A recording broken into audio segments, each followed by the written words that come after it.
Shower drain's a little logy this morning. There's far too much hair in this house. What you doing, Noodle? Life skills. Still life? No, life skills. It's what they used to call home ec. I'm making dinner tonight, and I need documentation for my report. Well, dinner's a big job. Do you need some help? I'm supposed to do it all by myself, except for things that might scald or otherwise disfigure. What are we having, Lauren? Spaghetti and meatballs with green salad and chilled milk. That sounds great. And it's only pennies a serving. Book bag and coat. You're gonna spot her at the edge of the mat on this one, right? I'll see that no broken glass gets in the sauce. Otherwise, it's her show. Excellent. Bye, Grandma. Bye, Grandma. Bye, darling. Let's go, Mom. Has Rebecca ever cooked for you? We had some experiments with waffles, but there was a problem with the structural integrity. Lauren's cooking dinner tonight. It's part of her life skills class. Shouldn't I be teaching her those things? And your copious free time? Well, it's knowledge that comes from the family, passed down through the generations. The only recipe I've ever given Lauren is how to push the popcorn button on the microwave. I had an uncle who taught me to make the perfect martini. I was 10 at the time. My parents weren't amused. Judge Gray. Yeah, you're Judge Gray. Could have picked you out of the multitude. How nice. ASA, Jonathan Ashworth. I was the legal muscle for your mother at Sanctuary House. Oh, you're that guy. Big fan of your mom's. Heard a lot about you. I believe the good things. I discounted the rest. I look forward to seeing you in action. This is my CSO. Mr. Van Exel. Your reputation precedes you. That's what I've heard. I'm glad we're all going to be in the courtroom together. I can almost smell the chemistry. And that's happening today? Disposition on the plunk of the song. Well, I'll let you get back to your AM ritual. And I look forward to assisting you in the meting out of swift and proper justice. Judge Gray, Mr. Van Exel. Mr. Ashworth? That guy knows your mother? I believe she referred to him as the rolling zealot. Ray, please, make yourself comfortable. Coffee? No. Coffee. Is that with a C or a K? You don't have to start a file. I just want the names of food banks. Oh, these notes are just for me. It helps with a memory. C. And you have 3 children? Yeah. Anthony, Claire, and Daniel. Look, if this is going to turn into some big bureaucratic thing, then I will just go and ask at some churches. I don't want you filling out any forms. Well, it's not a form. It's a yellow pad and ballpoint pen. The children's father? Dead. I'm sorry. How long ago did that happen? That was before we got to Hartford. This is a bad idea. I'm just going to ask around. No, just, wait a second. This is the list of community food banks. I'll circle the ones that are closest to you. Where do you live? That's okay. I can find them. Thank you.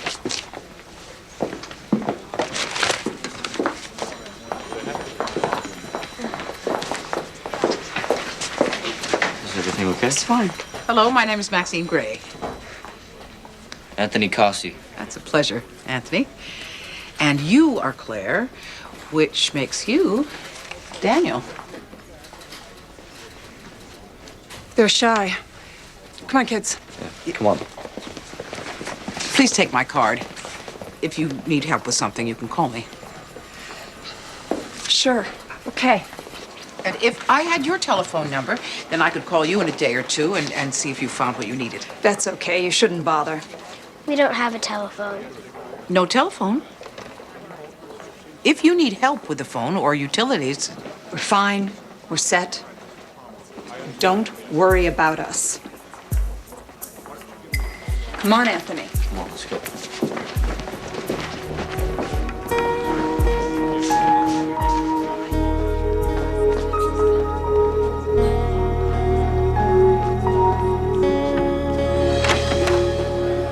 Are you sure you don't want your lawyer in here for this? I don't want to waste his valuable time.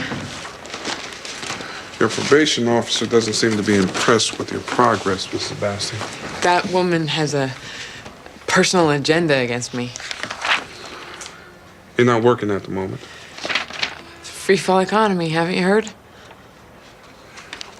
Don't seem to have a current address on you. I'm staying with someone. Just for the moment. Miss Basti. Irma. Miss Basti. Under the circumstances, I think it's very unlikely Judge Gray is going to revoke her custody order and let you have Rodney back. She has to. She doesn't have to do anything. You know how this works. I'm on the radar. And the state is crawling up my ass. They don't like me. And they will be waiting for this baby. They'll grab it. Like we were in Germany or something.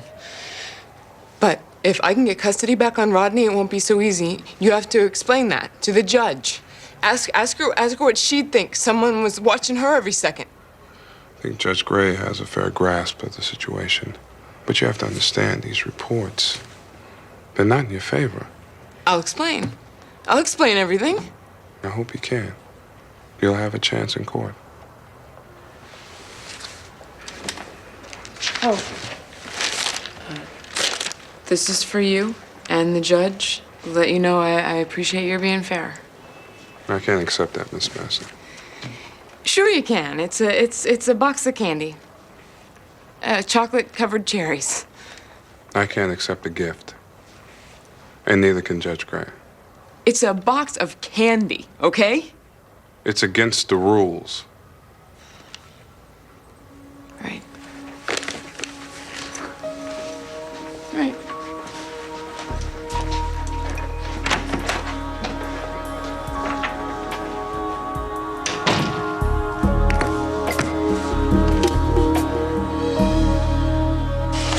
Theodore Plunkett has pled guilty to assault charges for the beating of Carl Monroe. We're here to determine how best to resolve this matter.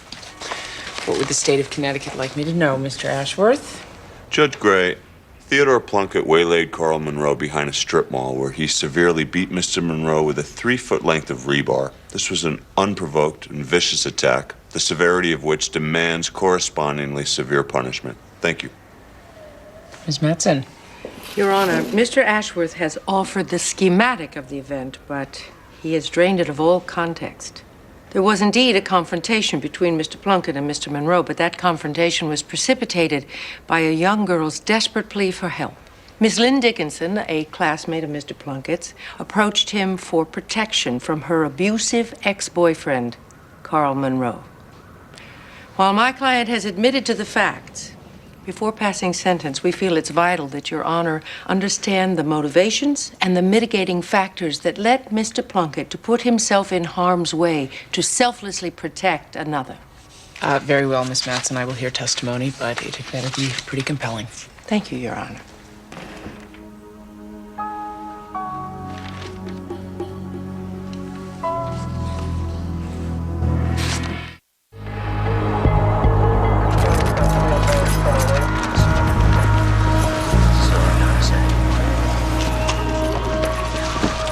Mrs. Gray? Sergeant Hefner. That's right. Thanks for getting here so quickly. I'm not really clear what's happened. Mrs. Cossey's in the hospital? Yes, her car was broadsided going through an intersection. She's all right, but she was unconscious at the scene. Was she alone in the car? Yes. The car was unregistered. We found an expired New York license in her wallet. Also a public works envelope with an address on this block and one of your cards. Now, we sent a card to the address on the envelope. My partner and I were going up the driveway. Which house is it? Right across here. And we were almost at the door when somebody called out from the house, the boy telling us to stop. I identified myself and I explained about the accident. And this voice, this kid, yells out, "Get the guns." Get the guns? Yes, ma'am.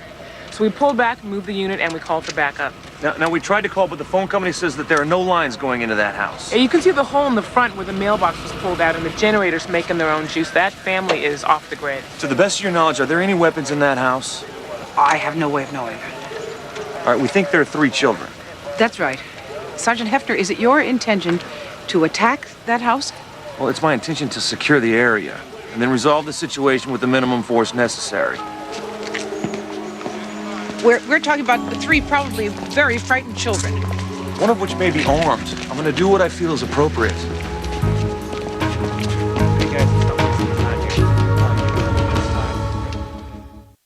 What did Miss Dickinson tell you? Lynn told me that Carl was mean to her, that sometimes he even hit her. We were back where the bleachers fold up against the gym wall, and she was very upset. She actually put her head on my shoulder when she cried. And what did you do after you talked to Lynn? Well, Carl worked at this video store, and I went there when he was getting off work, and I told him to leave Lynn alone. And he said, "Or what?" I didn't know or what because that's kind of as far as I'd gotten with it in my head. But we were next to this broken section of the wall, and there was a piece of rebar lying there, and I just grabbed it and started swinging at him. I stopped as soon as I saw what I'd done to his arm. I'd never meant to hurt him, but he shouldn't get away with hurting Lynn. Thank you. Mr. Ashworth. Ted, is Lynn Dickinson a friend of yours? No, not really. But you talked to her, and she's comfortable confiding in you. Well, we've only talked a couple of times. One time she was in the Fantastics, and I was running lights, and I told her that she was good. She really was. Ever ask her out on a date? There wouldn't be much of a point to that. Why do you say that? Well, look at her. Would you like to go out with her? Who wouldn't? Your Honor, I'm wondering where we're going. So am I. Mr. Ashworth, take up the slack. You'd like to go out with Lynn Dickinson, but she's way higher on the dating scale. You'd like to be her friend, but you've barely made eye contact with her, and yet she picked you to be her champion. Explain that to me. I don't know. I figured she was desperate. Level with me, Ted. You were the desperate one, and you thought sandbagging Carl Monroe would get her attention. Your Honor, something with a question mark at the end, Mr. Ashworth. Lynn Dickinson never came to you in the twilight of the folded bleachers to ask for protection. It was your idea to pick a fight with Carl Monroe to make yourself somebody she'd have to notice. That's what happened, isn't it, Ted? Mr. Ashworth. There was a question mark on that last bit. I did it because Lynn was in trouble and she asked me to. I don't know why, but she did. I did not make up that part in the bleachers. It was like a scene straight out of a movie, but it really happened. And I will remember that part until the day that I die. Anything else, Mr. Ashworth? I'm happy. You may step down, Mr. Plunkett.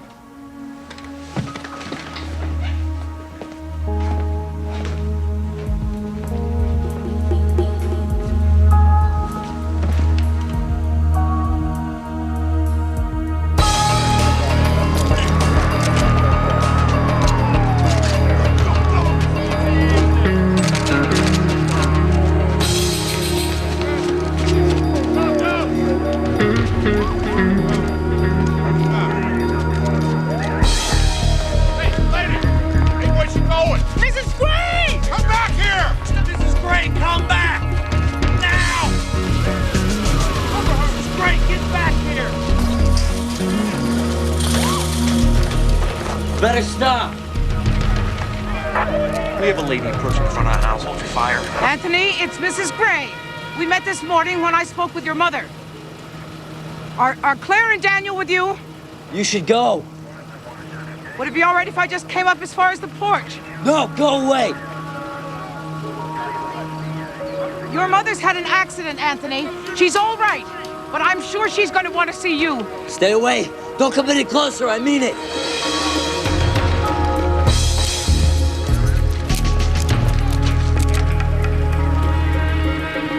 I know you must be feeling a little frightened, but I can help you.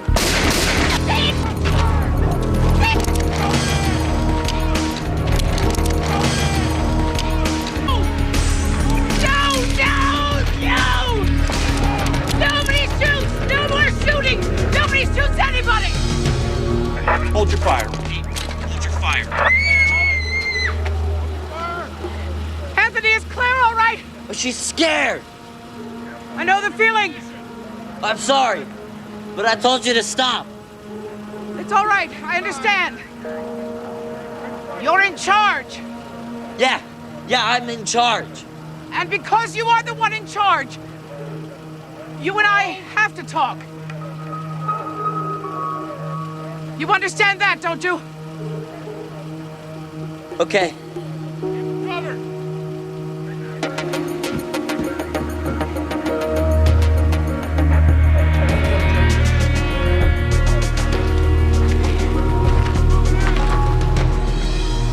I'm doing a lot better. I go to these meetings with a counselor every week or so. That's good, that's helping. I feel pretty good. I saw a doctor, everything's okay with the baby. So you feel ready and able to take care of Rodney? I sure do. I sure do. I love him. And I want him back home so I can have a family. Thank you. Mr. Benton. Ready to have a family. That family would consist of what, Miss Basting? Me and my kids. Where's Rodney's father? I lost touch with him. You're pregnant now. Where's the father of this child? We're not in communication right now. Do you have a job? I have prospects. So you're not employed. No.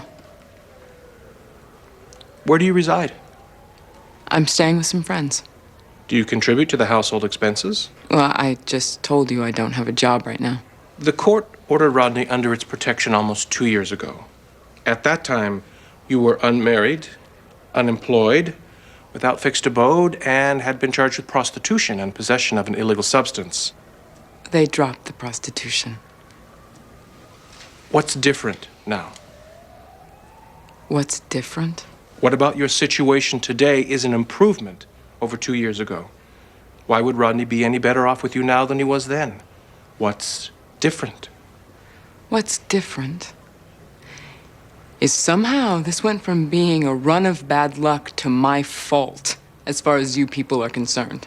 I am trying. I'm trying as hard as I can. I keep jumping through hoops because you've got my kid. He's my kid. He's not your kid.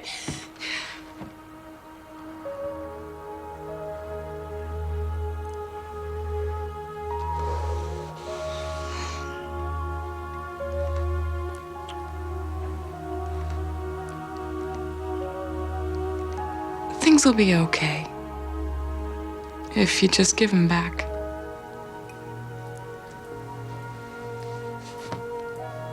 I have no further questions, Your Honor. You may step down, Miss Basting.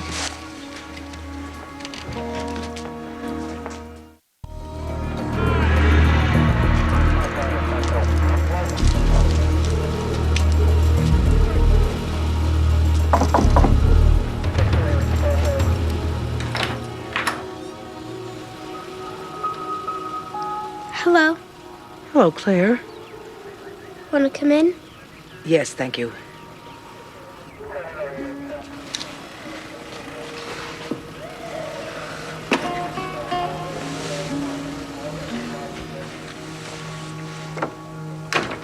Hello, Anthony.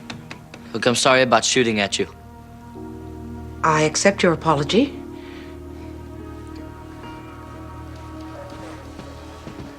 Yeah, I shot wide on purpose. I appreciate that.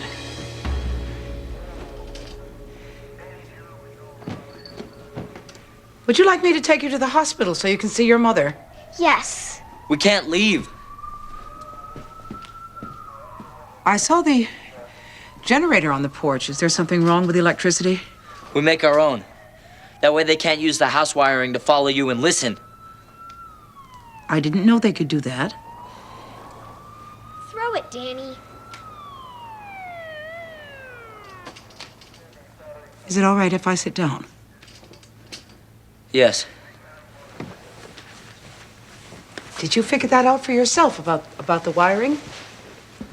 My mom told me. My dad told her before he died. I'm sorry about your father. I want to see Mom. You can't. Okay, Mom's gone. Once they've got you, they've got you. Claire, your mother is going to be all right. Don't lie to her. I'm not lying. Why would you think that I would lie? You're from the government. How long have you and your brother and sister been living like this? Dad died when I was 10. And it's been just you four since then. That can't be easy. I try to help as much as I can, but I mean, these two, they're babies. You know, they don't understand how they're out to get us. Who's out to get you? The World Monetary Fund and Trilateral Commission.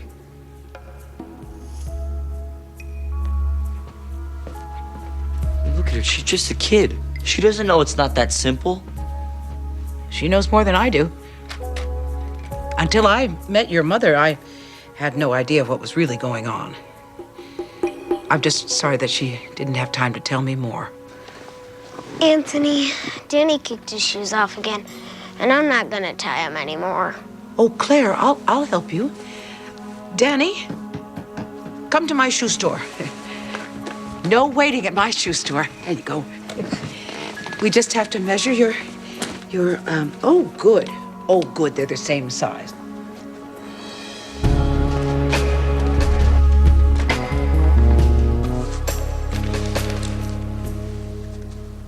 Miss Basting, I think you believe simply returning Rodney to you will somehow fix things. It won't. It's not Rodney's job to repair your life. That's your job.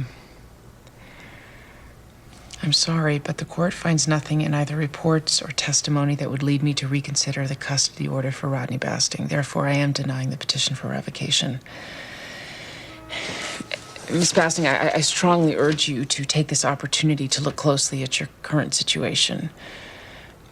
Personal choice and individual autonomy are highly valued by this court, but part of my job is to protect the innocent and the powerless when they find themselves in the path of the reckless choice of others. I have the authority to do so, and I have never been reluctant to use it. So we're finished here. 10-minute recess. Are you threatening me? This court is in recess. Do not address the judge. No, Miss Basting, I'm not threatening you.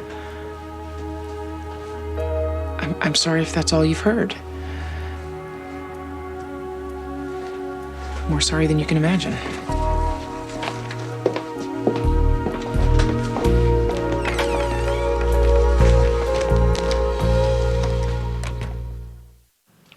Do you know the defendant?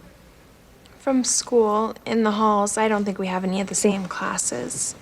Did you have a conversation with him in the gymnasium on the afternoon Carl Monroe was attacked? We talked.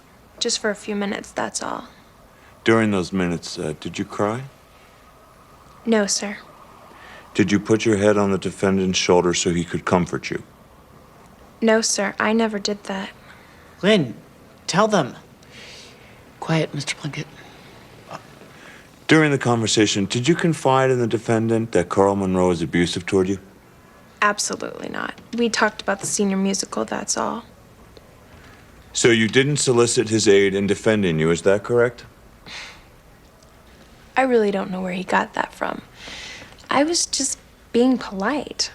I had no idea he was going to misinterpret it that way. She's still afraid of him. That's got to be it. Last warning, Mr. Plunkett. You may continue, Mr. Ashworth. That wraps it up for me. Any questions, Ms. Madsen?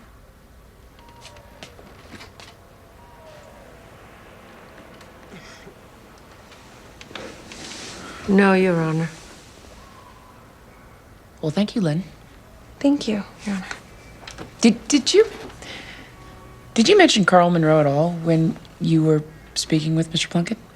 No, ma'am. Just the senior musical. What's it gonna be? Music Man. You gonna play Marion? I hope so. You like performing? Yes, I do. Well, good luck. Thank you.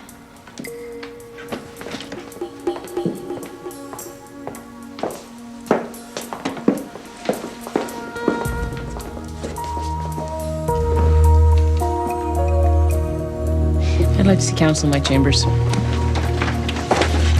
15-minute recess.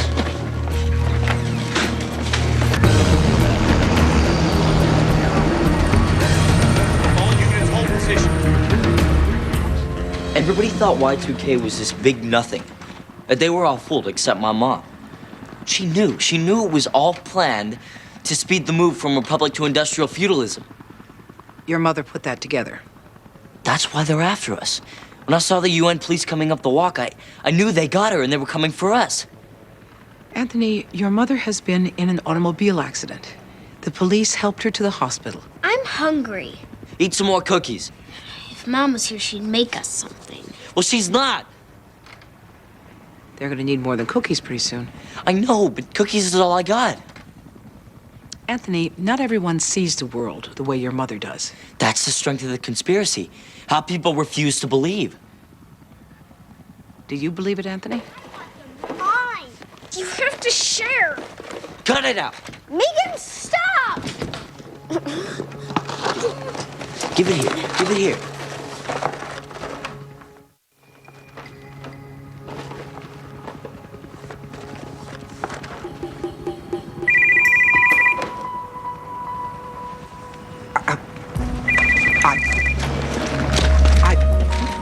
I should answer that. It could be the police.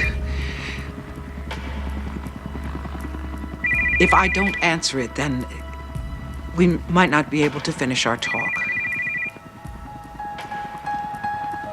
Okay.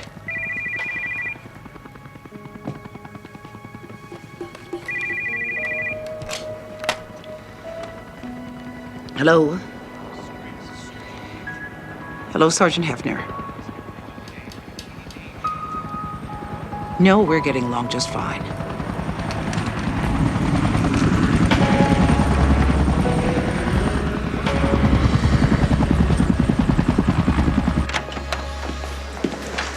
Is it just me, or does this strike anyone else as more than a little bit screwy? Can Your Honor define screwy? In the courtroom, all you two can see is me. Well, I'm privileged. I can see what's going on behind you. And when I look at this defendant, this victim, and this witness, I can't get it to fit into any story we've heard so far. I think there's a factor here we need to discuss. What factor? The pretty girl factor.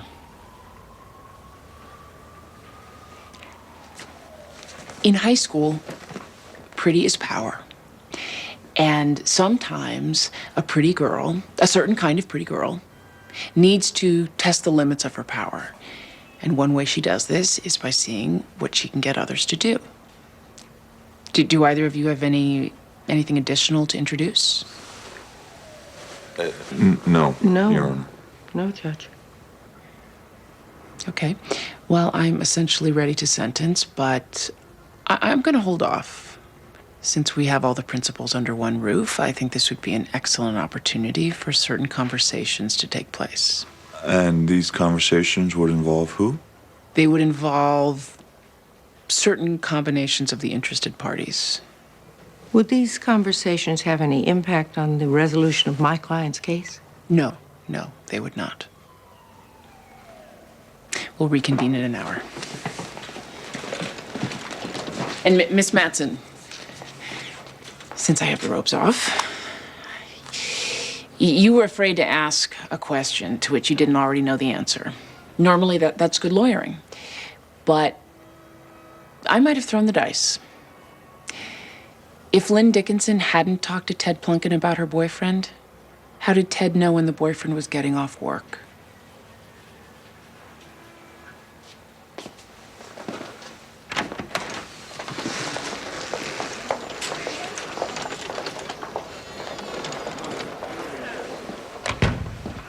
What?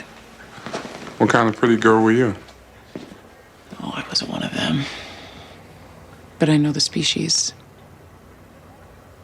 Besides, Denise Reynolds got the lead in my senior musical. I hated her. I did. It's right there, like they don't even care you see it. 13 bricks in the pyramid, 13 arrows in the eagle's claw, 13 stars. Just count them, see for yourself. But if it's a secret, why would they put all that on the dollars? I don't know. My mom explained it to me, but I forgot some of it. Everything is connected. All the bad things are connected. Why do you think it's connected?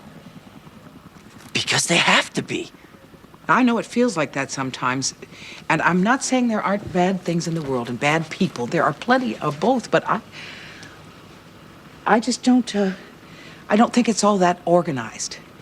And that makes it worse, because there's all this badness and no one really in charge of it. Will you take me to my mom? I would like to take all of you. We can't just go, Claire. You know what'll happen if we go. But I want to see Mom! Want to come, Danny? Wake up, Danny. No. I forgot to put gas on the generator. It's my job and I forgot. What happens when it gets dark? I don't know. But if I go out there, they're gonna get us. Ugh, so stupid. I forgot the gas. Claire, get your brother. We're leaving now. I'm hungry. No. Anthony, you're a very good shot. I would hate to think about you hurting someone accidentally. No, you have to understand that if we go, it's like saying I don't believe her. All my mom has is what she believes. That's all she's got left. I do understand that, Anthony. But I think you understand that she could have more. And I think you want to help her. And you can't help her from here.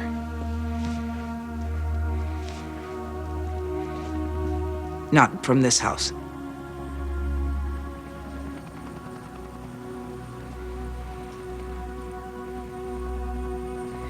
Will you explain it to her? Will you tell her how it was? I will tell her you are not only brave,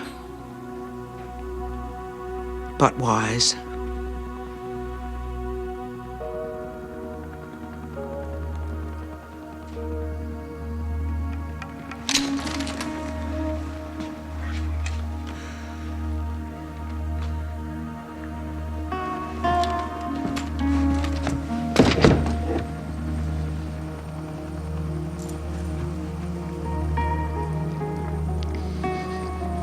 I want to see my mom.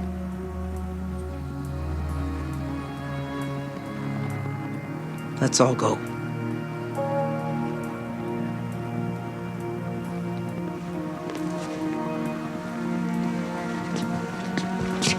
All in a row. Wait, just a minute. To be safe.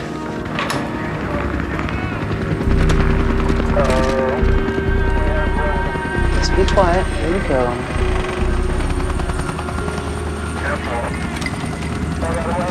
Clear you first, and get Daniel. Slowly. Anthony, show your hands. Okay, go ahead, go. Nice and slow, steady and slow. Fire, they're coming out. Claire, let me get in front. Just a minute. Okay.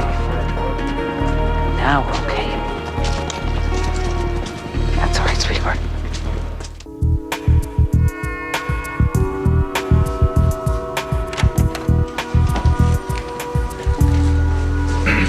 Glad you could join us, Mr. Ashworth. My apologies, Your Honor. I was dealing with a time-sensitive matter. All right. Well, Mr. Plunkett has admitted to the assault on Carl Monroe, but he would like the court to consider that he was motivated by a desire to protect someone who had come to him for help. That person has refuted Mr. Plunkett's version of the events. But it does not matter if Theodore Plunkett did this to rescue Lynn Dickinson or merely impress her. He showed poor judgment in confronting Carl Monroe, and in the ensuing fight, inflicted considerable harm. I am therefore committing Theodore Plunkett to DCF for 6 months with a recommendation that he be placed in a locked juvenile facility. However, I will suspend that sentence under the condition that Mr. Plunkett enters counseling and performs 50 hours of community service in a manner to be determined. Thank you, Your Honor. Mr. Plunkett, I want you to understand that these alternative sanctions are not a reward for your actions, but a recognition of the citizen you were on your way to becoming before this incident. Yes, Your Honor. Good. We're done, and we're done. Bruce, you don't drink coffee? What? You don't drink coffee?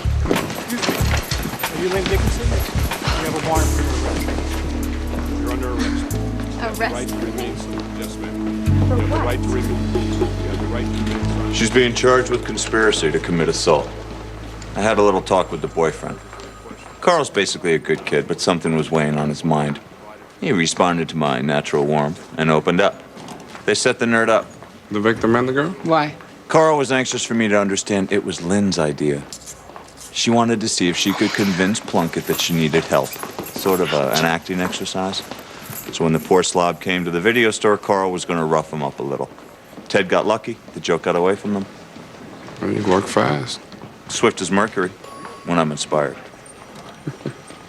That pretty girl voodoo? It's high octane. Yeah, it should be used only for good and not evil. It's a privilege and an honor, Judge Gray. Dr. Edmund, please call extension 2132. Dr. Edmund, call extension 2132. What are you doing here? I brought your children. Where are they? Let me see them. Anthony? They're down the hall. You'll see them in a moment. Oh, I knew I never should have talked to you.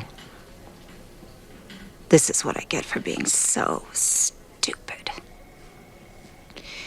I spent most of today with your children. Anthony's a very brave young man. I think he would sacrifice anything for you.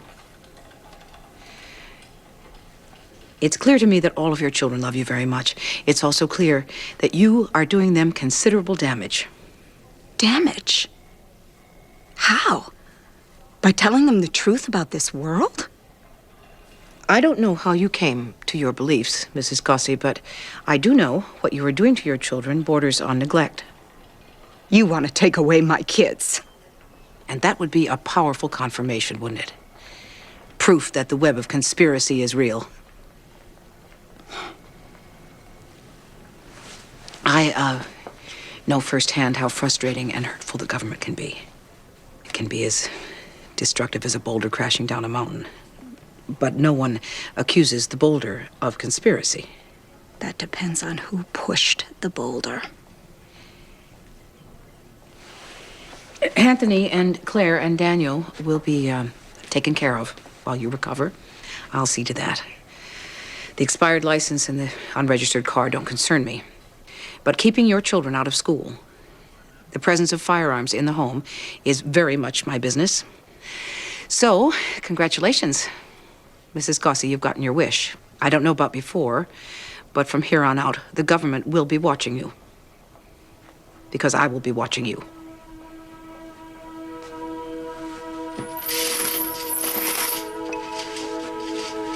I'll bring your children to you now.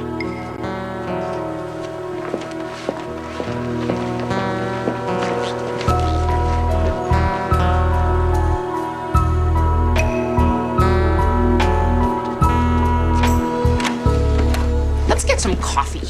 And by coffee, I don't mean that primordial sludge in the break room, but something lovingly brewed and steamed by arrogant experts wearing baseball caps. You seem awfully cheerful for this time of day.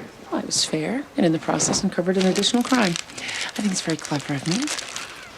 Where's that box of gold stars?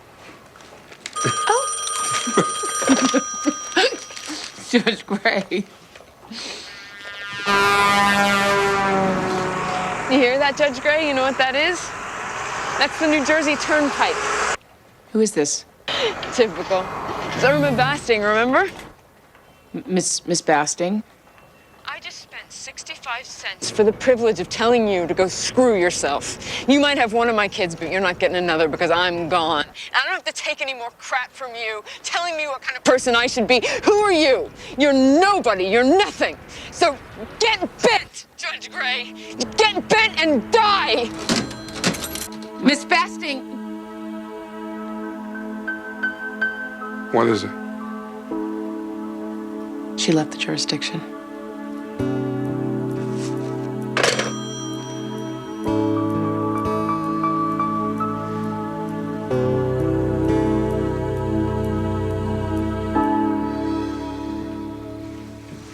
If it's any consolation, I've been banished from the kitchen as well. I tried to call you on your cell phone, did I?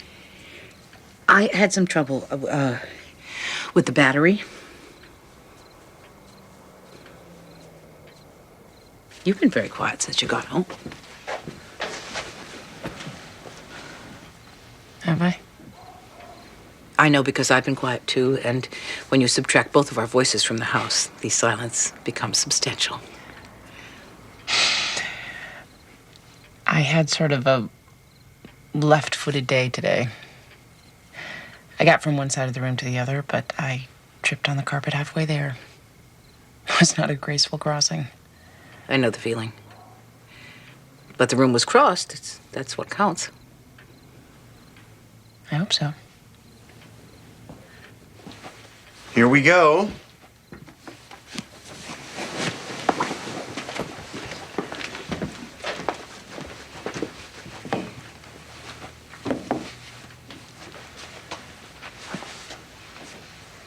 Wow. Lauren, that is just spectacular. It looks delicious, Lauren. Take a picture, Cousin Kyle. Smile. Lauren, how did you get the idea to arrange the meatballs like that? I saw it on TV in black and white. These three silly men were making dinner for somebody. Three silly men? The Three Stooges. She learned her table presentation from the Three Stooges. Well, better Mo than Martha Stewart. Lauren, you did a wonderful job racking up dinner. Making meatballs is tougher than it looks. And I have to tell you, it doesn't look anything like the picture in the book. Don't worry, Lauren. I've discovered that nothing ever comes out like the picture in the book. Shall I break? Please. And don't forget to fill out your comment cards.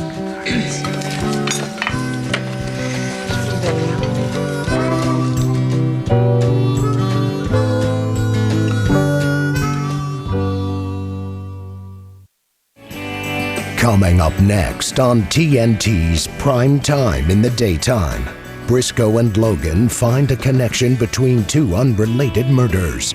Don't miss the drama of Law and Order. Do you realize that we have completed, without incident, our third date? I beg to differ. We had an incident? It's our fourth date. Pizza and beer, wine and cheese, opera and billiards. That's three. The Judicial Reform Banquet. 4. The Judicial Reform Banquet never happened. Besides, that wasn't a real date.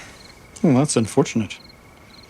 Because traditionally, between adults, completion of date number 4 includes with sexual activity. Oh, really? Even between judges?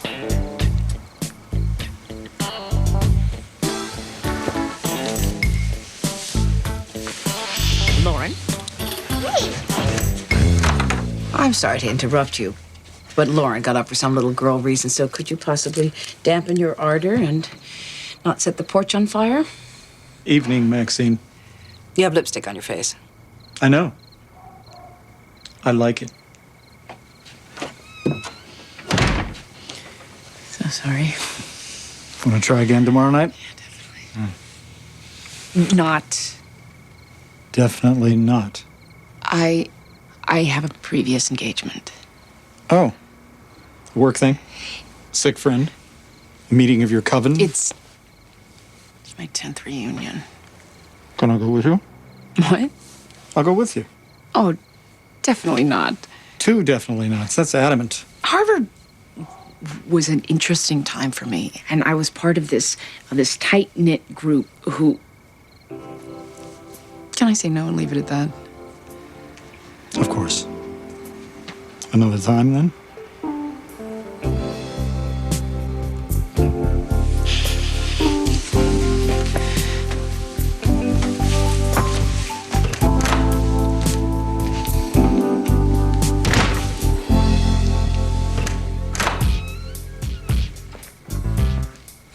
sleep. Sweetheart, something tells me I'm about to have the same problem.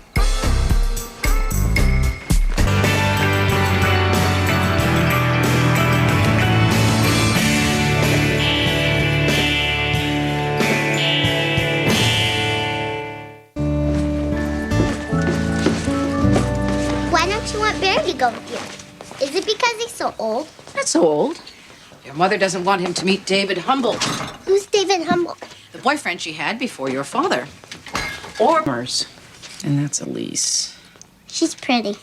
pretty enough to steal David away from your mother, Mom, thus driving her into the arms of your father. And 10 years later, here we all are. Mom, I didn't pretend to like them back then. I'm certainly not going to pretend now. Maybe you'll have fun. I will. You know why? Because I had a great time in law school, and I met fascinating people who opened my eyes to the possibilities of the world. Okay. Try not to do anything bad while I'm gone. We won't.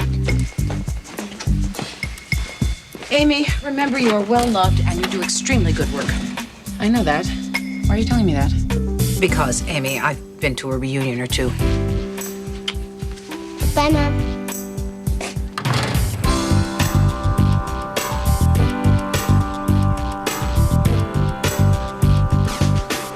Alrighty, these files have been entered digitally into the computer base and are ready to go to storage. The facts in the files have been entered digitally into computer land. Yep, that's what I said. Files have personality. You get a sense from the social worker's handwriting and doodling, you know, what the thinking process was. Sometimes even how serious the situation with the child might be. There's a vibe to them. A vibe. It's very 60s. Which is groovy. All I'm saying is it's a bad idea to bury them away. We need the space. Now, the way you access the files is through an alphanumeric code, which, where are you going? A future alphanumeric code awaits. May I help you? Is this a place to report child abuse? Are you all right? Do you need medical attention? Those look like restraint bruises to me. Did you get those in a hospital? No, Buckley Hills. Buckley Hills is a secure facility. It's not that secure. I escaped out during a field trip to the planetarium. Ah. And by leaving Buckley Hills, are you violating a court order? All I know is the place sucks butt. You've got to shut him down. Let's confirm your status first. Do you remember the name of the judge who sent you there? It was a chick. Pretty, nice hair. And a black dude with a really shiny head. Judge Amy Gray. I'm going to find someone who can help you. Good. I've got a long list of complaints. Robert.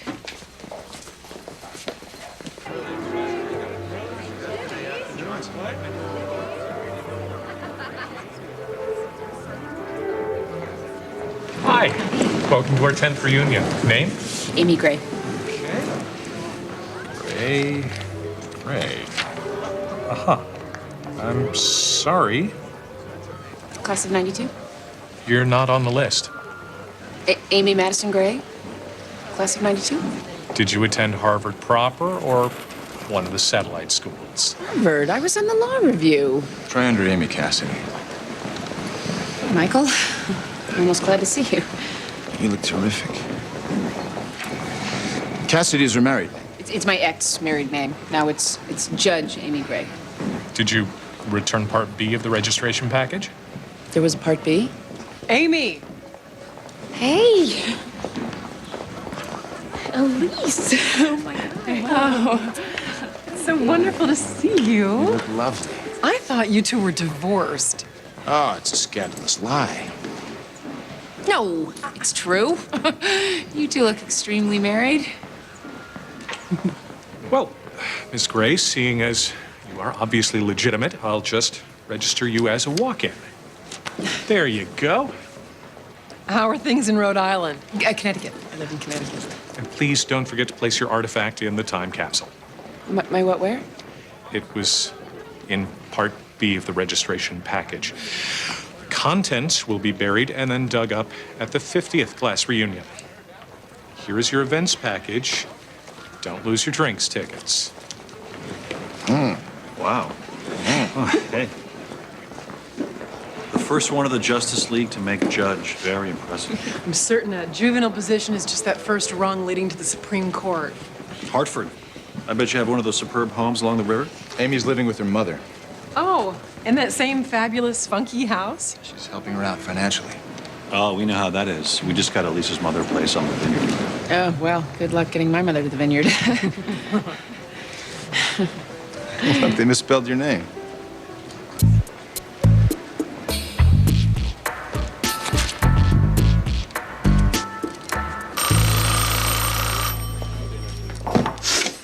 Maxine Gray. I got a gun. Who is this? I'm gonna stick it in my mouth and pull the trigger. Hello? What? It's a suicide threat. On your private extension? Yes.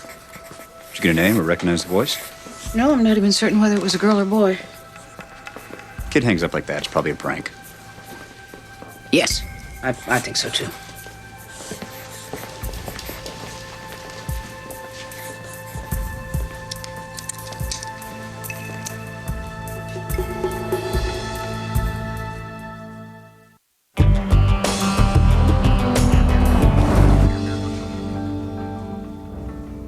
What'd you bring for the time capsule? An old picture of me and my friends from graduation. I brought my best in Southwest radio work. Congratulations. You don't remember me, do you?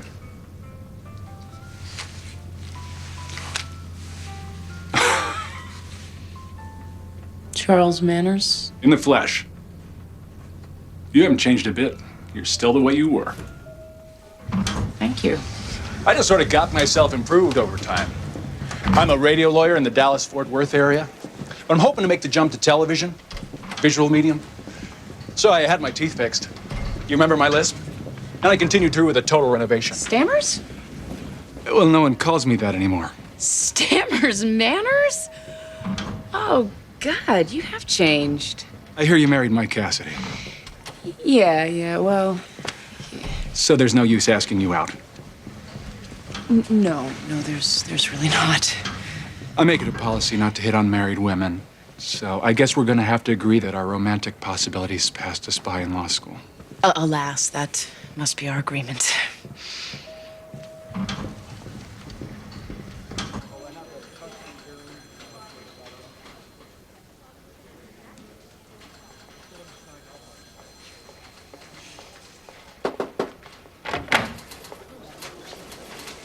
What? It's not supposed to be summer camp. Whatever. It's important that you learn to adapt. If you make Buckley Hills work for you, then you'll be better prepared to handle life.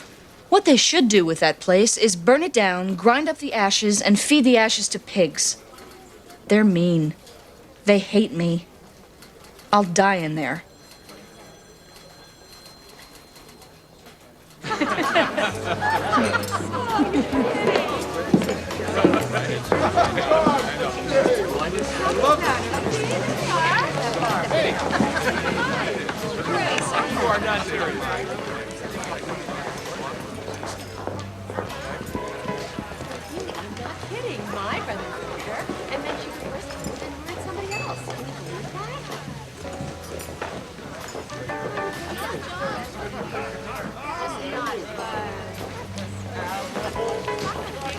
Hey.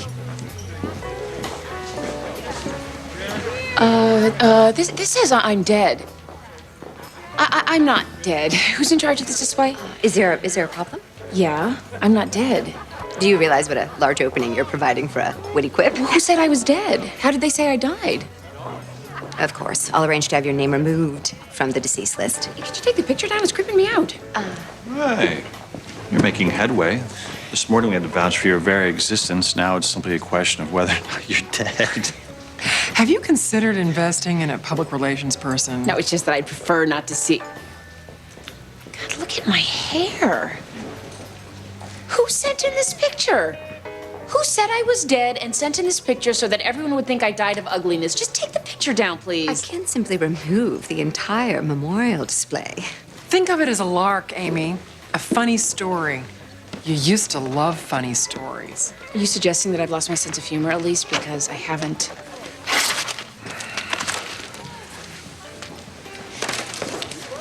Glass of wine, Amy? Thank you. And thank you.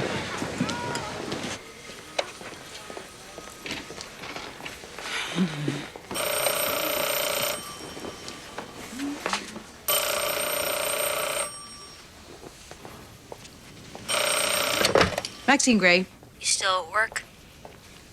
I was hoping that you would call back. Why? Well, I'm worried about you. I believe you're serious. And, where did you get this number? You give it out. In case someone's got problems. Just call, you say. Yes, but, I'm sorry. I don't really, remember your voice. So, what is your name? Call me Zombie, Zombie, why? because I'm already dead. Did you hear that?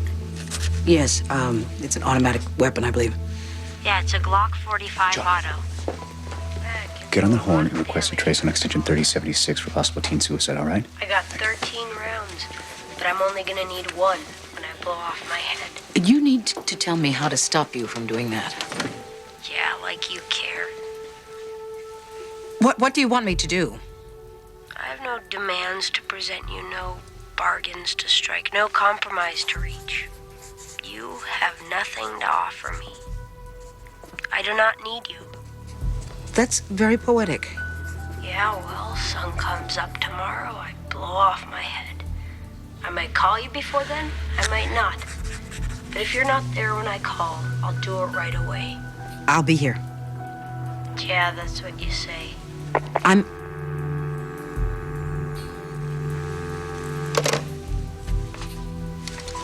What do you think? From the way the gun was described, I'd say we're dealing with a male. 12 to 14? One of yours? What, a kid who feels you let him down somehow?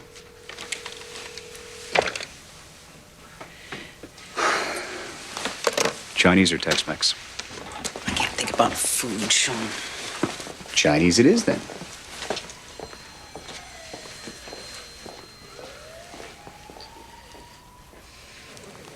Lauren is growing up way too fast.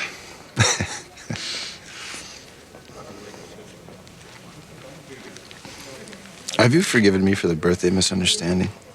Which I now see was totally my fault. I guess I have to forgive you. You brought me back to life.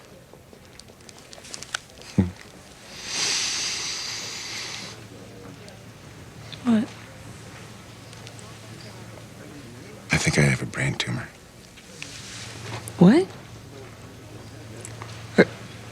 Are you all right? If I have a brain tumor, then how can I be all right? Oh my God. Mike, oh, I'm so sorry.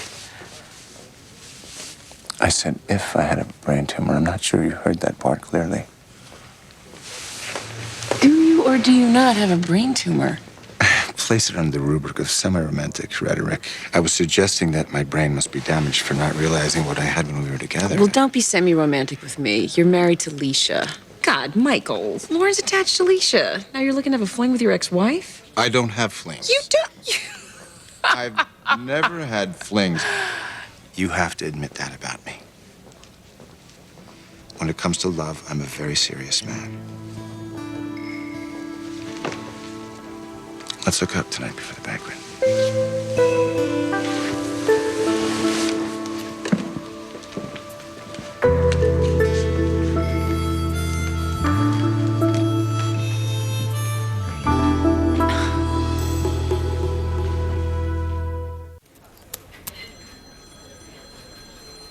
It's an Ayn Rand quote.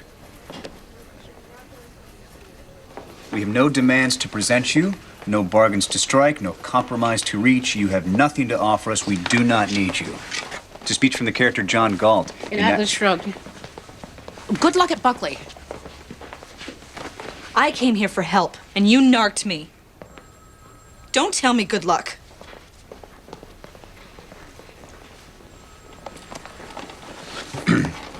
Well, I have all your cases at our fingertips. He's not one of mine. Well, he has your private extension, which means that he knows someone who knows you. I guarantee you, somewhere in this database is a suicidal boy in his early teens who quotes Ayn Rand. Next time he calls, you get more information, I'll cross-reference, and together we save the day. If he calls again.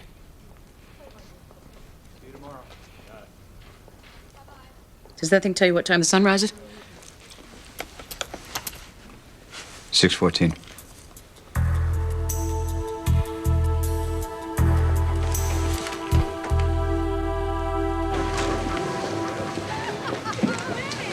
Amy, have you seen the Wall of Honor?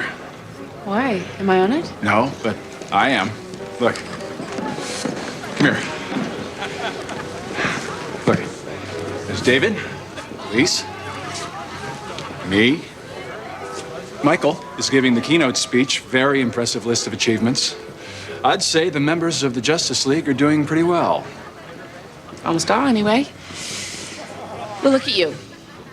Representing the law in a dignified and respectful manner in the media throughout Texas and the Southwest. I was never really one of you. You guys just let me hang around. Comic relief. Charles, was I awful to you in school? Because if I was, I'm sorry. Don't worry about it. I didn't mind. You guys were the top dogs. I was just grateful to bask in your reflected glow. But thank you. Charles, perhaps you'd be so kind as to get Amy a drink. Of course. What are you having? Oh, no, you don't have to. As I recall, Amy's partial to slippery nipples. Does anybody still drink those? It is great to see you. It's gotta be what, 10 years? It's gotta be. It's our 10th reunion. Judge Amy Madison Gray. Oh, it's just juvenile. Don't self-denigrate, Amy. You've never fully appreciated what an amazing human being you are. Why haven't we gotten together in the last 10 years? I think that's pretty obvious, David. We're grown-ups. We married other people. Does that mean we can't have a drink once in a while? Compare lives? I'm pretty sure that's what it does mean. We made our choices. Eyes open. I don't recall having any say in the matter. Well, what I recall is staying in bed for 2 weeks and failing moot court. I'm flattered. You're flattered? Well, that you can't get me out of your mind for 10 years. I hope that isn't what fritzed you and Michael. Shouldn't you be concentrating on keeping your own marriage together? Oh, Lisa and I are fine, really. Better than ever. Then why are you hitting on me?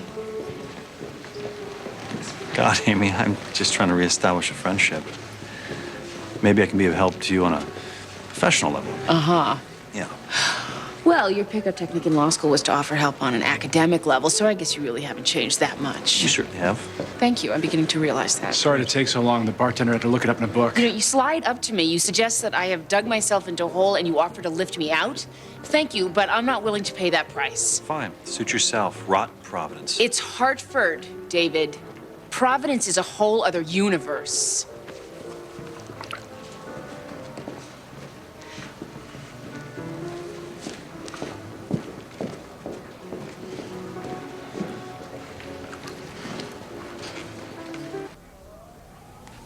Ayn Rand espouses this philosophy of total independence and personal fulfillment and enlightened selfishness, sort of like Attila the Hun meets Martha Stewart. Yeah, if that's not redundant. That's the kind of writing that adolescents pass on to each other, with the pages dog-eared and passages underlined.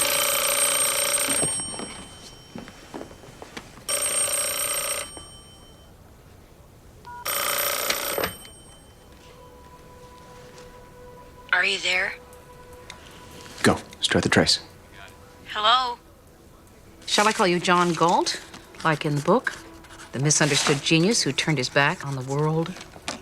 Fine. Call me John Galt. But John Galt doesn't kill himself. He runs away to an earthly paradise. Or did you try that already, and instead of things getting better, they just got worse? Yeah, well, running away is just a metaphor for dying. 14 years old is pretty young to be reading metaphorical novels. This one's like 1,000 pages long. Yeah, well, I'm 12. I'm smarter than people think. Suicide's not smart. I do what I do in my own way. That's the point. They traced the call to the Civic Center Mall. I think that whoever gave you this book is going to be upset to think that you're using it as a justification for suicide. Yeah, well, she's gone. Gone where? You tell me. What was her name? Look, I'm hanging up now. No, don't hang up, please. I see the cops coming. You think I'm stupid. Why does everyone think I'm stupid? I'm not stupid. Do you see him? A 12-year-old boy. He's right there. Well, he saw you. Fine. Thank you. Place is swarming with mall rats. He probably won't call back. Not from that location.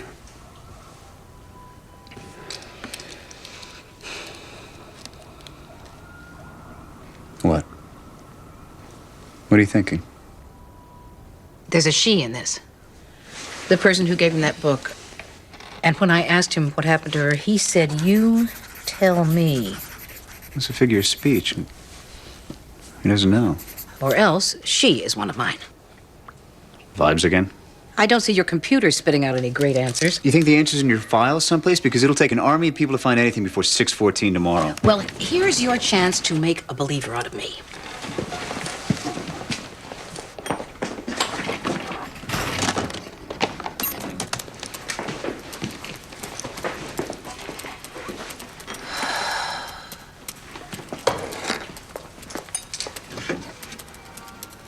Sean, we're looking for someone who's been placed in a special education class of some kind. A 12-year-old boy who reads 1,000-page philosophical novels in special education? How do you get that? It's a vibe, Sean, all right? Mock me later. Okay.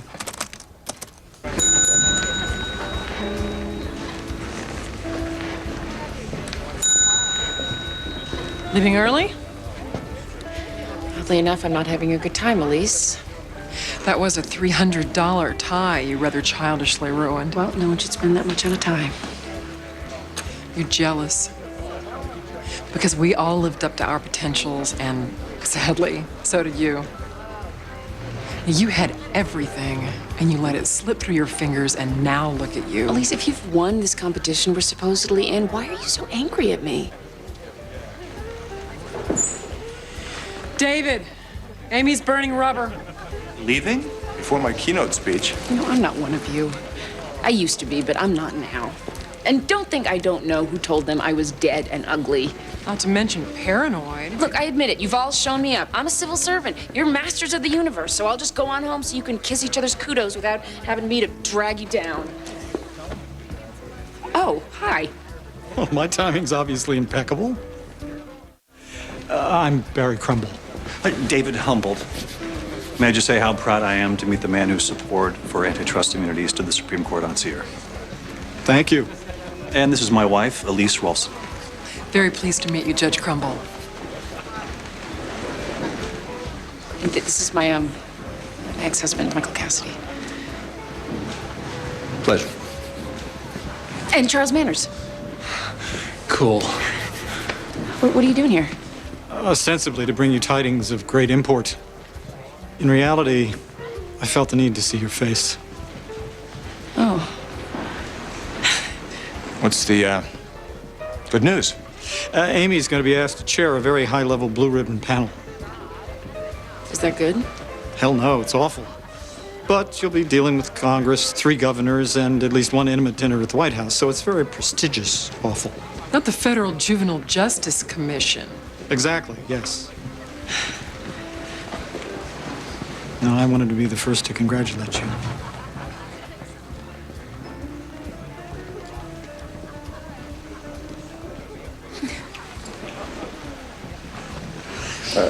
What, are you leaving? Not anymore. Point of fact, Humboldt, is it? I'm against antitrust immunity. So you're either confusing me with somebody whose rear end you want to kiss, or you're misrepresenting my views.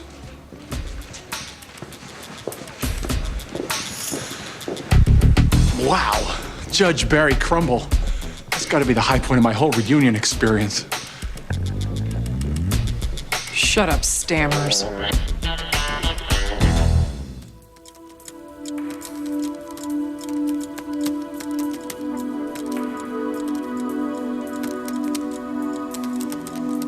What's it say?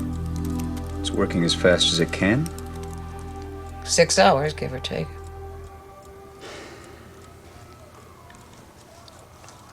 He didn't call you, Sean. If anything happens, it's not your fault. It's not about fault, Maxine. For better or worse, he chose you to save him. I'd just like to help.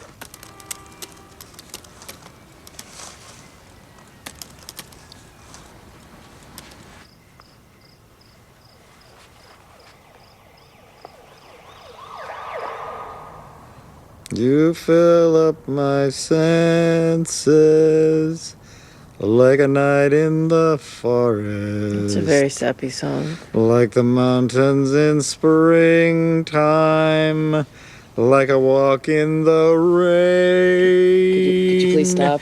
Like a storm in the desert, like a sleepy blue ocean. If this is some sort of ritual for you, it may prevent us from ever making love again. Senses, come fill me again. Come let me love you. Let me give my life to you. Let me lie in your laughter.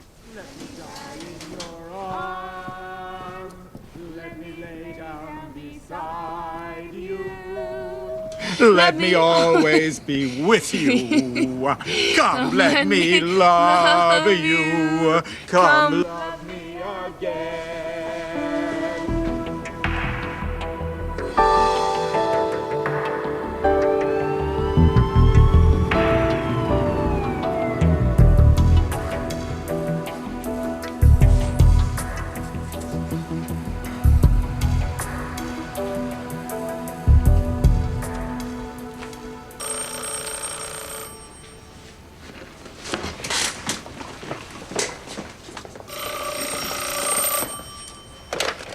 It's me.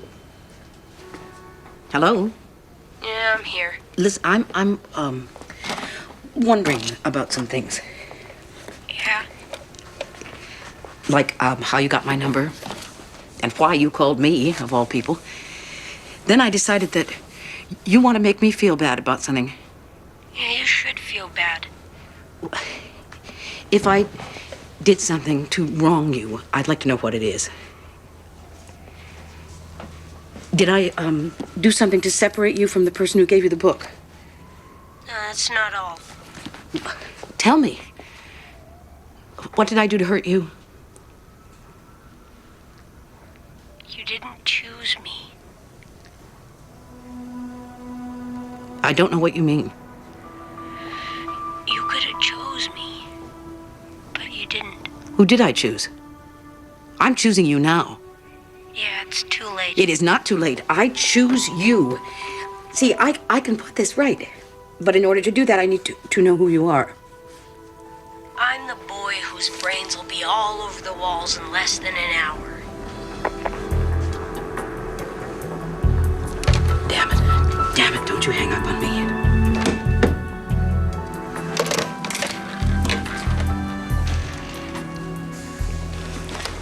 Maxine, we can do this. Concentrate on the girl. Say she is one of yours.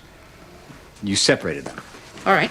Girls that I put into detention or into detox or rehab. Help me here, Sean. Yeah, resend you to a social worker or put into a halfway house. Adopted. That's too many options. Well, that's what a computer's made for. As we increase the number of variables, the number of output potentialities actually Sean. decreases. I'll just do it and not talk about it. Here we are. Here's a list of all the girls you've recently removed from a foster situation. Well, I don't know what I'm looking for. You'll know when you see it. Ann Koussis ran away. Diane Compton, I found a spot for her in rehab, but there's no way on God's green earth that girl ever read a novel. Savannah Warren, I removed from a foster situation because of a sexually aggressive foster brother. Yeah, but he's 17. Nicole Knapp. I removed her from foster care and placed her with an aunt and uncle in upstate New York. Michelina Foster, I removed her from independent living. God, look at all these children. Nicole Knapp, she was fostered with the Sandovers, right? Yeah, Sandovers. They're not our best, so that's why I worked so hard to get her a better placement. There's 4 other foster kids there. There's a boy with a learning disability. Yes, Danny. Or, David. Davis. It's Davis Bishop. 12 years old. Severely dyslexic. It's him. And don't you say one word about vibes. See, you can't leave. We'll have to get to the Sandovers. No, I'll go. I can't just sit here. What if it's not him? It's him. What if it's not, all right, and you're rushing off the wrong place? What if he calls back again and you're not here? I'll go. I'll phone the police on the way.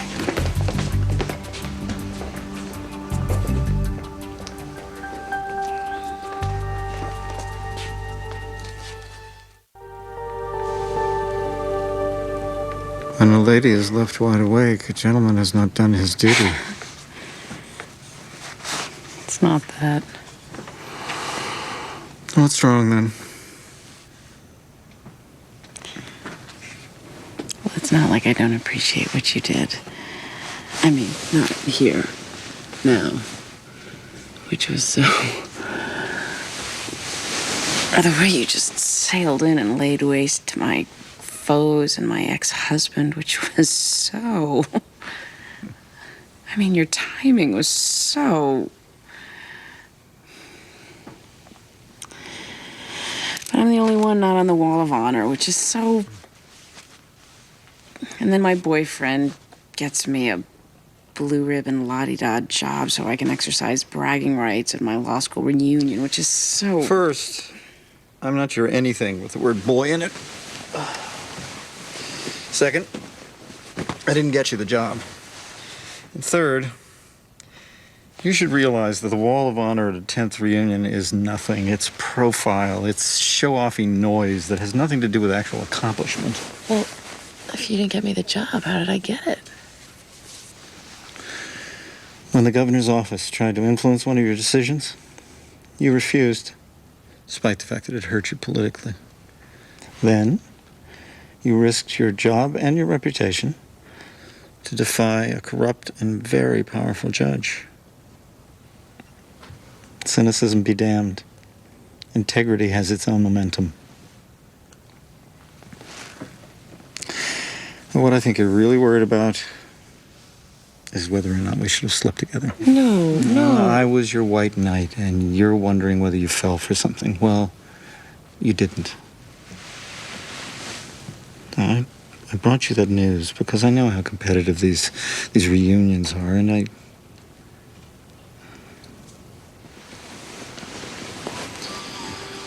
if it's not too politically incorrect, I seized the chance to be your white knight. Not because I wanted you to sleep with me, which was wonderful, but to see you look at me the way I want you to look at me. I said something wrong. May I just say that this is not exemplar of my best pillow talk?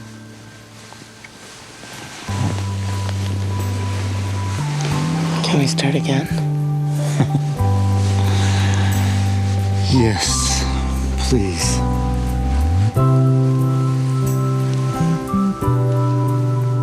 Will there be singing? If everything goes as I hope it will, yes.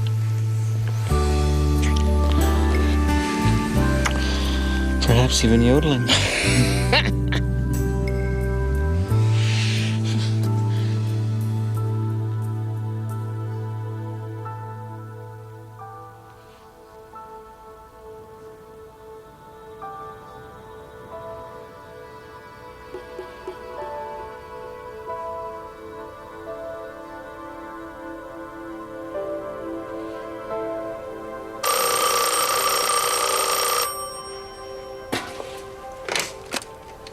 Yes. 614. you see the sun from where you are? I remember you. I don't believe you. Davis. Davis Bishop. Your old social worker died, and you and Nicole were brought in here to be reassigned. Davis? And you chose Nicole. Do you know why? For no reason, Davis, for no reason at all. It wasn't that I didn't want you or that I did want Nicole. Yeah, well, you found her family. You took her away. Nobody even looked for me to have a real family. I can do that for you, Davis. I think someone's coming. I didn't realize how special you are, and I wish I'd chosen you. Goodbye. No, don't hang up, please. Please don't hang up, Davis. Hello? Hello?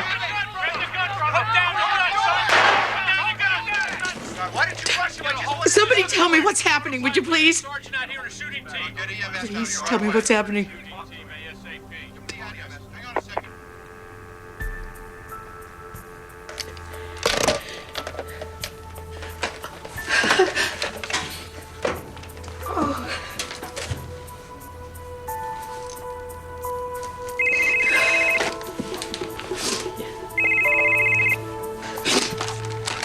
Yes. Maxine, he's all right. We got him in time.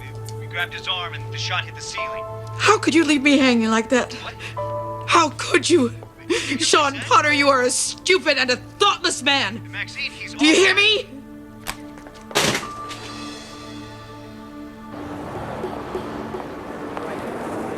Attention class of 92. Don't forget to leave your address and phone number and your email address with our alumni committee. We can contact you for our next Excuse me. I wanted to say that I'm not living with my mother for financial reasons. It's by choice. She's an amazing human being. We can't comprehend 1/100th of what she goes through every day. She's wise, and she is good, and she is strong. And if I have made any good decisions over the last few years, it's because of her influence. And I'm living with her because I want that for my daughter.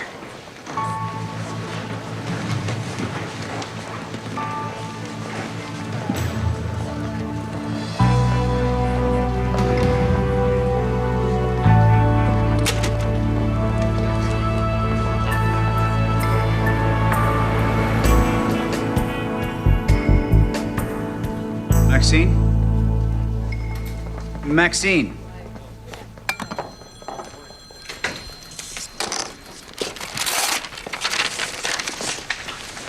Hey, Maxine? I'm sorry for what I said to you. I hope you'll forgive me. He let us stop him, Maxine. Whatever you said to him worked. The way I spoke to you was unpardonable. I didn't mean it. I know. I wish you'd tell me you forgive me, if you do. Maxine, I will forgive you if you look where I'm looking.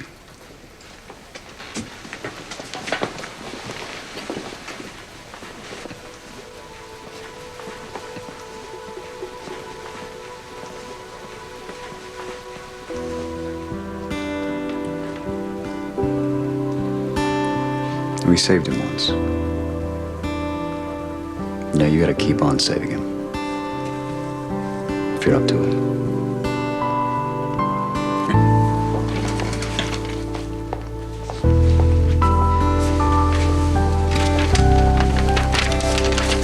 Maxine, Yes, Robert. I never had a child die under my care before, so I'm not sure how to proceed. Who? Who died? The girl that came in yesterday. She used her shoelaces to hang herself. Pamela Taylor? She killed herself. Yeah, at Buckley Hills.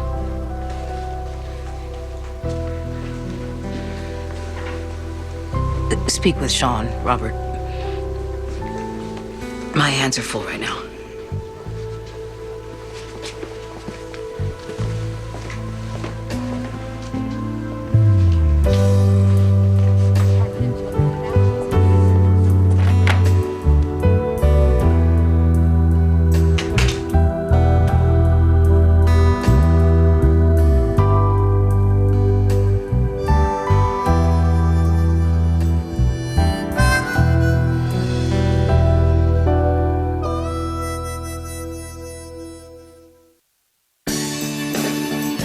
Coming up next on TNT's Prime Time in the Daytime, Amy considers tougher security after vandals break into her home. Judging Amy is next.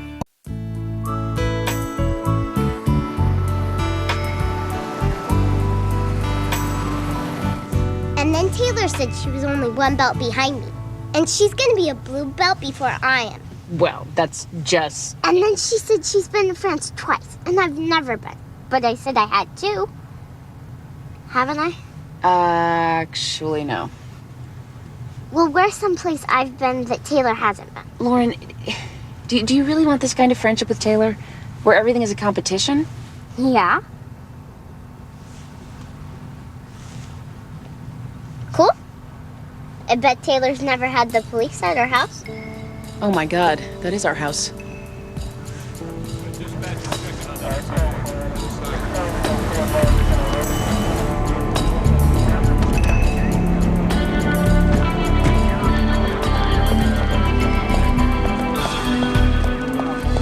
And then we dusted all the windows and doors with fingerprints. You got everything? Yeah. All right.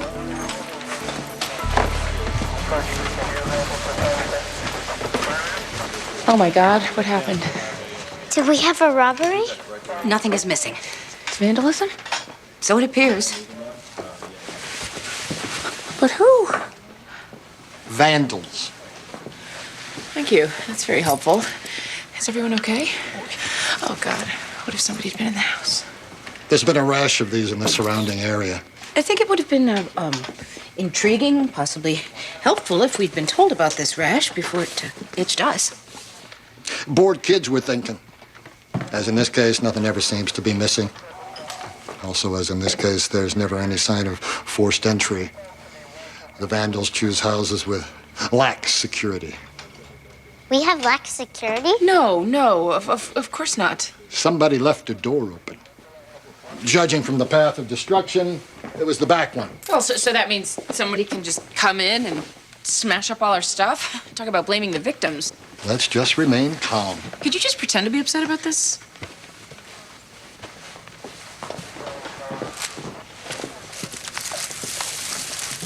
My art project. We can fix that, Lauren. I'll help you. How?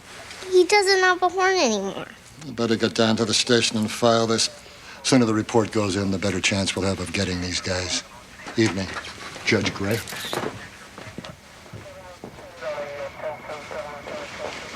Excuse me. How did you know I was a judge?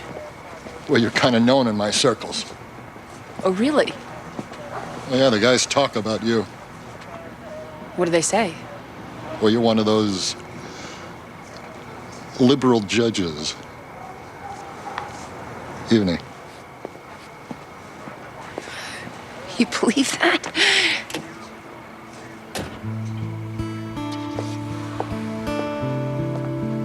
You okay, Noodle? Yeah.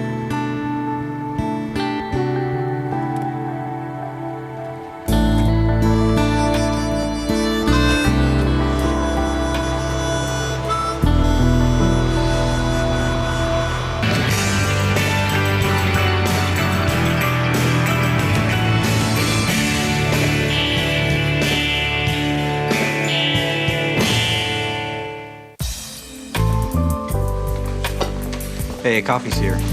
Who would expend so much effort and not take anything? Rich kids. Tell me you did not participate in serial vandalism. No. Pilfering pharmaceuticals was my bag, but I had friends who did this kind of stuff in high school. You'd be terrified to find out where most of them ended up. Don't tell me. I probably voted for one. I don't even remember what was in here. The good news is you're covered. Good as new. Luckily, a prescient member of the family who happens to be in the insurance business convinced you years ago to get a replacement cost endorsement on your homeowner's policy. Kind of sexy, isn't it? They're going to replace everything. After a minute. Exotic. That coffee tastes like oven scrapings. Anybody notice that? Yeah. Lauren says she has a sore throat. Well, she was fine last night. Maxine, should we get going? Oh, Kyle, will you take Eric to school? I'm a little overwhelmed at the moment. Sure, I better get going. I don't want to be late. Joe McKenzie's a stickler for order. You did not warn me about him. I feel certain I did. Come on, Eric. I'll wait for Maxine. I am not that bad of a driver. Amy has blown it way out of proportion. It's okay. I'll wait.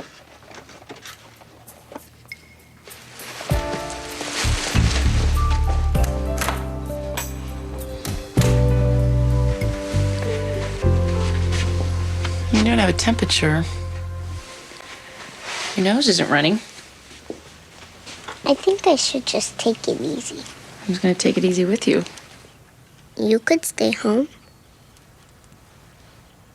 Or I could go to work with you. Sweetie, what happened was really scary. But it's over now. The vandals are not coming back. And nothing really bad happened. I guess I can make it through one day of school. Yeah, that's my girl.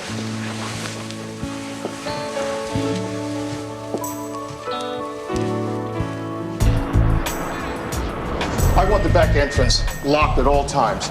I'm moving the buzzer in the front entrance so people just can't buzz themselves in. Okay. I want the kids to sign in and out. I want somebody on that desk to monitor it around the clock. Okay. The other one, too. I want all the couches out, no couches. No couches. And the television, too. I'm on it. I want them to check their pages and their cell phones at the front desk. Oh, Joe, these are street kids. They're not going to hand over their loot. They are if they want to come in here. And all those cell phones and pages are stolen. And they're all being used for drug deals. That doesn't happen here anymore. If they need to make a call, they can use the payphone. That costs money. Then we'll give them a quarter. What if they need to make more than one call? Well, then they're buying and selling drugs, and that doesn't happen here anymore. Are you sure you and Maxine Gray weren't separated at birth? Do you know how hard our sponsor's going to be eyeballing us? And I taught Maxine Gray everything she knows. You taught Maxine something? Oh, and I want you in a dress shirt. Button-down collars, no sweaters, no leather jackets. I prefer khakis to jeans, loafers to sneakers. You're giving me a dress code? You have to understand the demarcation point between counselors and kids. You're a real S&M kind of guy, aren't you? These kids are exhausted, they're malnourished, they're drugged out, and just plain confused. Things have to be made clear for them. Well, why don't I just wear a badge that says, "Hi, I'm Kyle, your friendly counselor"? Joe.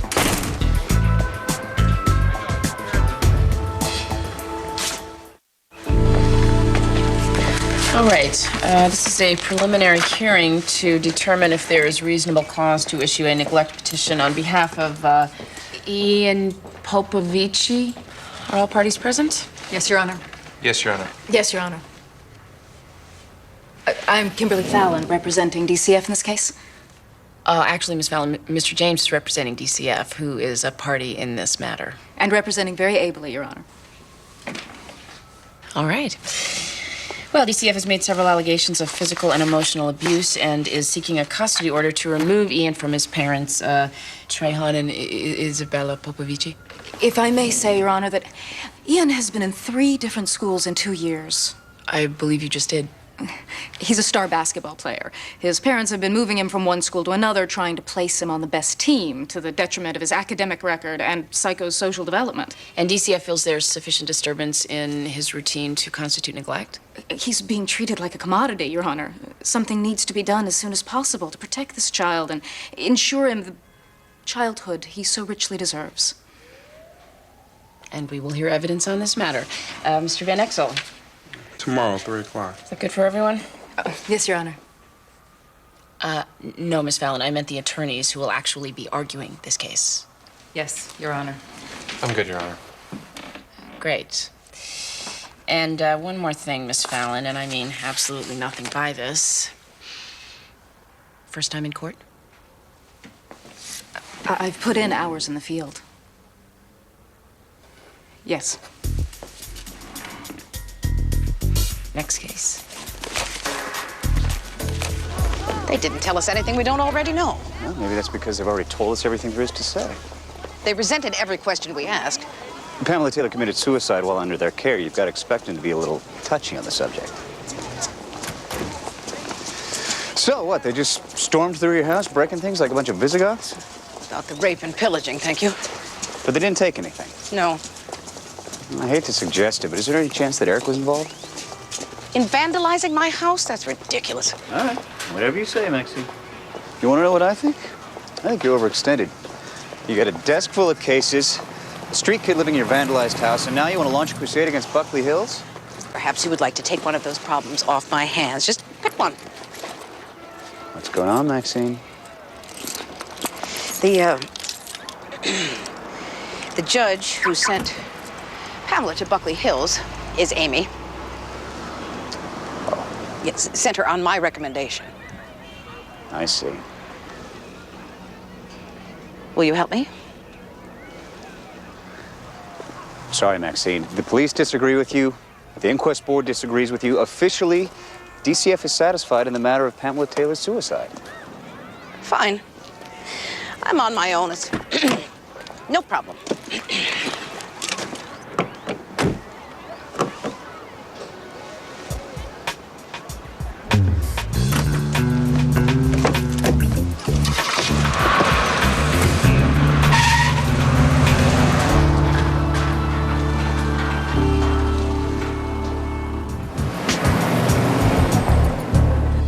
Mr. Dawson, as a member of the faculty of Tate High School, how did you come to be acquainted with Ian Popovici's family problems?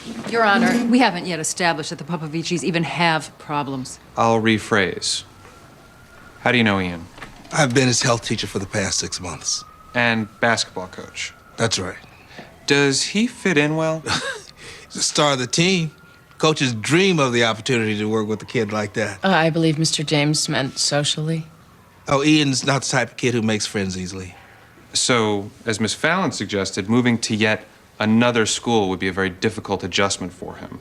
Yeah, that's part of why I notified Miss Fallon. Ian's parents want him to play for Laurel Park. They've got a better shot at the championships next year, and they're a well-known recruiting ground for the NCAA. Well, they must be doing what they think is best for their son. Since he found out his grades have dropped, he's lost weight. He doesn't talk to anybody. I'll tell you what I think. I think he's depressed. Objection. Unless this particular basketball coach has a psychiatric degree. Have you noticed any other signs of abuse? Look, I can only tell you what I saw. He seems to have a lot of bruises. Your Honor, all athletes have bruises. Well, Mr. Dawson, would you say that he has more than the average athlete? More than the other kids.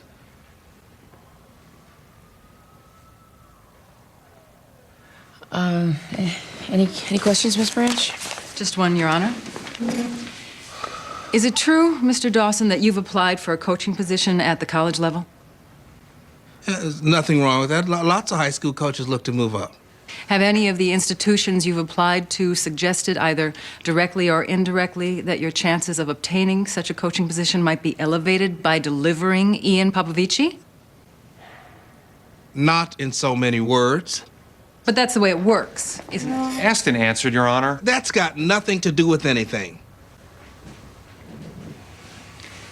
I have no more questions.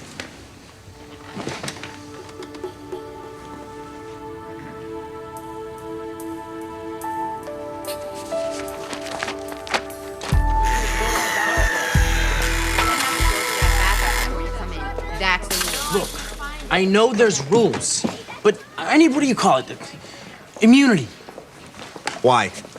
Why what? Why shouldn't you have to abide by the same rules as everybody else? I never had to before. New rules. Don't just slap it off. This is a paintbrush, not a trowel. You see that guy over there? You do not want to mess with him. I'm up for a job. I gave him this number. Check in from the payphone. I got a medical condition. Oh, you're the one. What medical condition? What happened to my right to privacy? I don't make the rules around here. Perhaps I don't even think it's a good one. But that's the way it is, and we both have to live with it. So hand it over, and you can come in and get something to eat.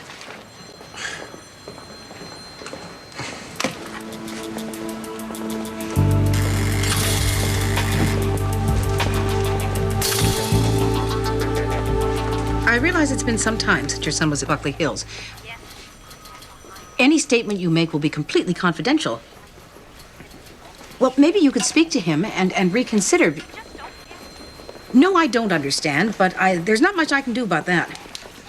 Surprise! We took the bus. It was really fun. Except it smelled bad. And a man with orange hair stared at me. Why are you here? Lauren didn't want to stay at home. Too boring. Why can't you just admit you're afraid the vandals will come back? Sweetheart, why don't you go get something from the drink machine that won't rot your teeth? Okay. She wanted to go to Amy's. Oh, Sean, you know Eric Black. No, not officially. Good. And Lauren is here as well. Of course, I don't ordinarily use this place for daycare. It's all right, Maxine. Conference room's empty. Yeah, there's a Game Boy in there and chess. Okay. Okay. I'll leave you to it then. What? That was a hard life you led on the street for 6 months. I survived. Yes. And now maybe it's time for you to realize that not everyone is trying to hurt you or take advantage of you.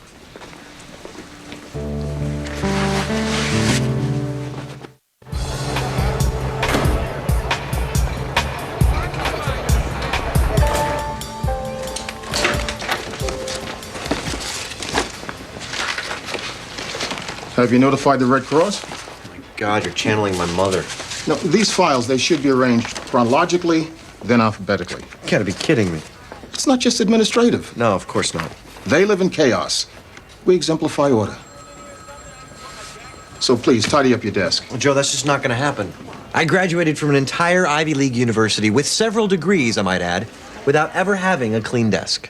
It's out of my control. It's genetic. From the DNA. All right, what are you doing? Sorting donated clothes, thought I'd wash them. They should be cataloged before being cleaned. It cuts down on the pilfering. Or I could do it my way. You plan on resisting me and everything? I'll try and be selective. You undermined me over there with that kid. Don't do it again. I can't have an opinion? Don't do it again.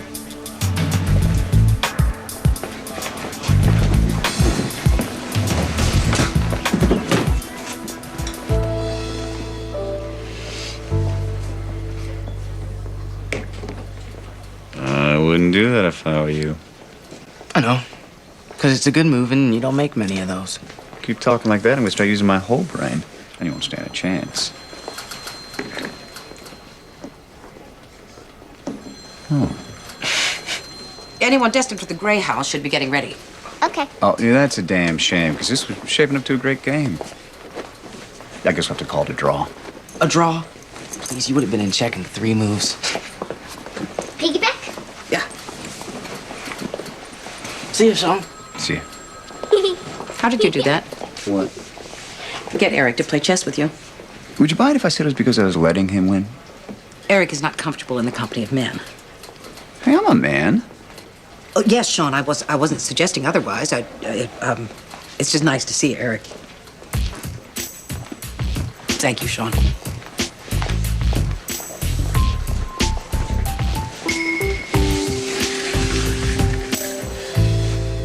I work at K-Build on a line. Since we came from Romania. 12 years. 18 with overtime. Ian is your only child. Yes, that's right. And it's important to you that Ian go to college. Oh, yes, ma'am. Do better than his old man. That's the American way. Now, do you feel that his best opportunity to go to college would be on an athletic scholarship? His only opportunity. He's a C student. And I'm a working man. Is Ian equally interested in playing college ball? Yes. Yes, that's his dream. Yes.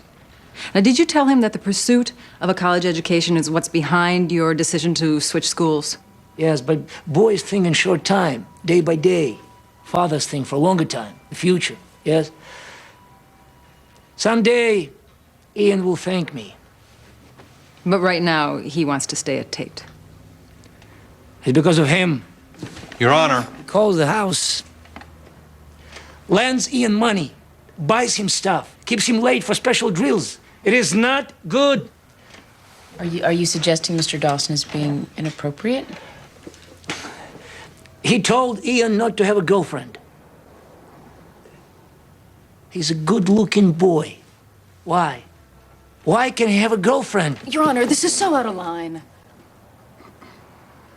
I'm sorry?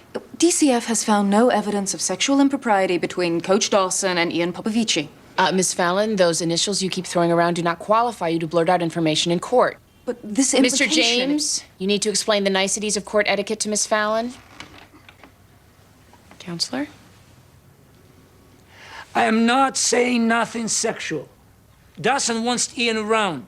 Sure he does. He has his dreams, fine. It's America.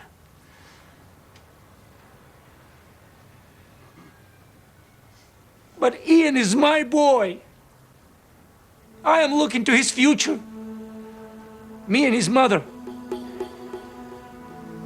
Not Dawson.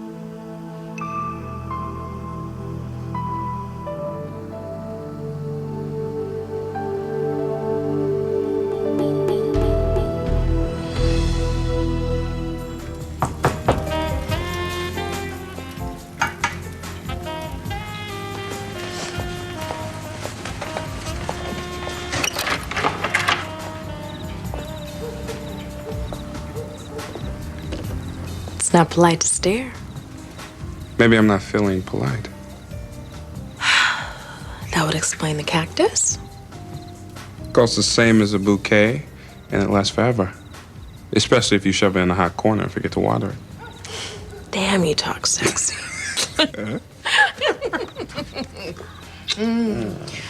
Lucky for us, you act more romantically than you speak. Nothing to do with luck, baby.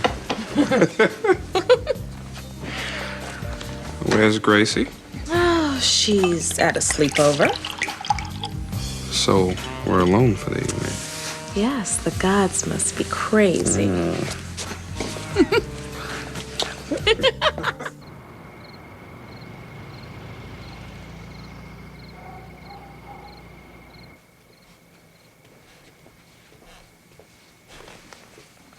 Brush your teeth.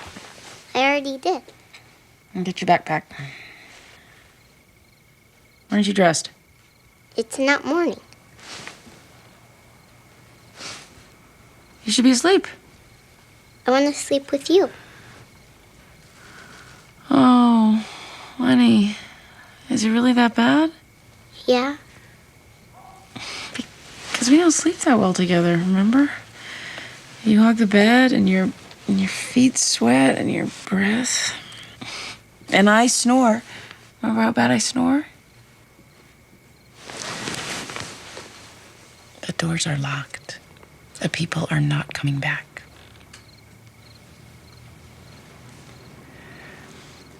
All right. Just for one night. You're the best, Mom. Yeah.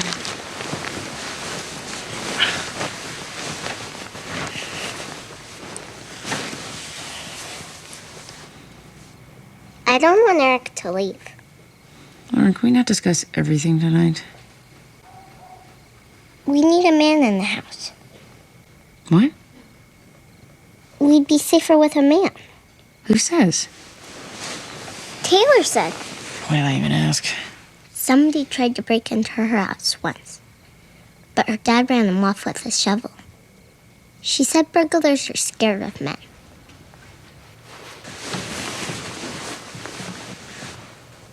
First of all, Eric is not a man. He's a boy. Second of all, I work in the justice system, and I can tell you there are many holes in Taylor's theory. Men are much more likely to be the victims of violent crimes. But third of all, you are in no danger here. You are perfectly safe. No one is going to hurt you. Your grandmother and I can be fierce if we need to. Ask anyone.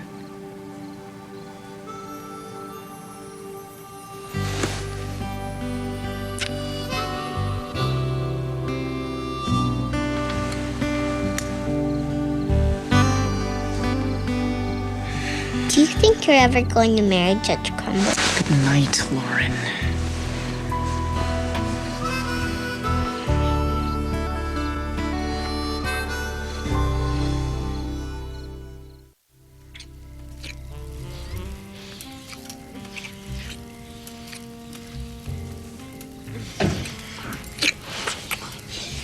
Did you hear a car door slam? You know, even if I don't hold your complete attention, you should at least pretend I do out of politeness. You're right.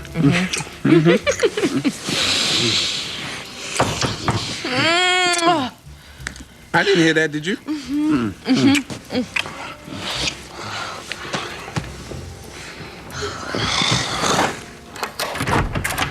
Hi. I'm sorry, Andrea, but Gracie upchucked. I think she's fine, but she wanted to come home, so... Oh. Oh, I really am sorry. I should have called. It's okay, Elaine. It's inevitable. My karma sucks lately. Are you okay, baby? I threw up. Oh, honey. Hi. Hi. Okay.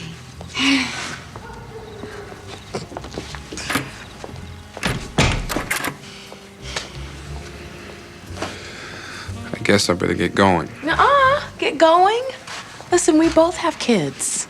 And if we put off grabbing our moments together just because one of them throws up, we'll be senior citizens before we hook up again. Now I'm gonna go take care of my daughter.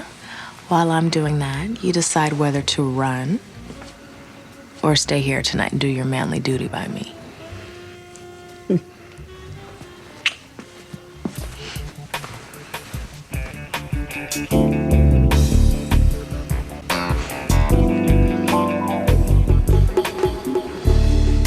Nice touch on the button there. Some people have a light touch, some people too hard, but you are an artist. We have to remember to put that on your resume.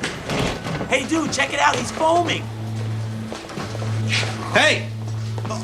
Somebody let me in! He's convulsing. Get him some water. No!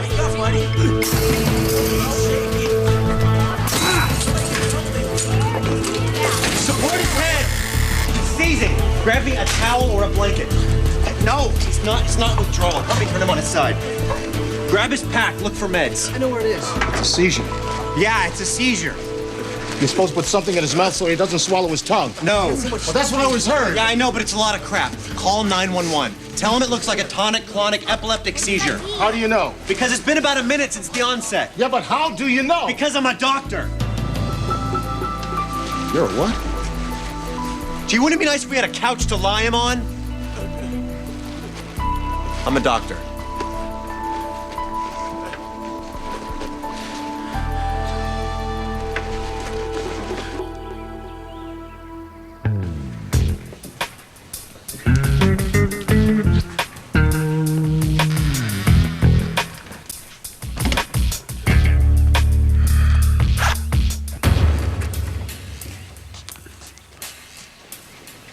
Oh!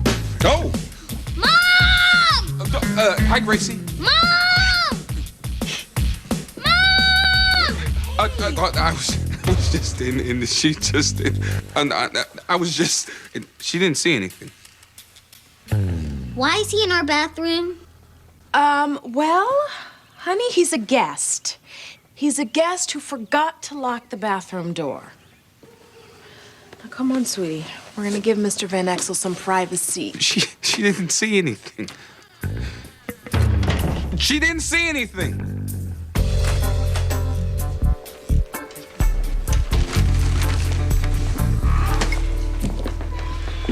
You said you were gonna buy me breakfast. I did you one better.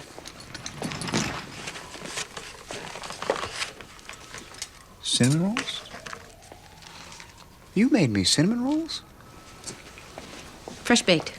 I don't know, cinnamon rolls. So what do you want? I want to discuss something with you on a personal level. Uh-huh. I would like you to take in Eric Black as a foster child. Me? Personally? Mm-hmm. I think that's a terrible idea. You've been approved as a foster parent. What are you waiting for? A gay 16-year-old boy is not what I had envisioned. What had you envisioned? I don't know. I'd be married to, say, another social worker, and, you know, we'd have a little house, and... And you'd foster a cute little baby who looked a lot like you. No. Eric has been exploited and hurt and betrayed by men. He thinks they all want something from him. I am a man. Why do I have to keep reminding you of that? He's a wonderful boy, Sean. If he's so wonderful, then why are you in such a hurry to get rid of him? I don't want to get rid of him. I really don't. But it's what he needs. Eric is going to grow up to be a man, but all he knows of men is to hate and distrust them, which means he'll grow up to hate and mistrust himself, and I won't have that. If he lived with you every day, he'd have a sterling example of what he can grow up to become, which is an honorable, kind man. Thank you. If you want to thank me, you will take this boy into your home. And pass me a cinnamon roll.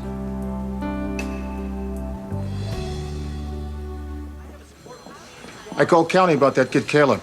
You're right. He has epilepsy. He was off his medication. They put him back on. Sure that'll last? Well, the point is you help him. I'm in the helping profession. When I was a kid, I wanted to be a missionary, but I had motion sickness. Not a good traveler. What did you want to be? Fighter pilot. Really? Of course.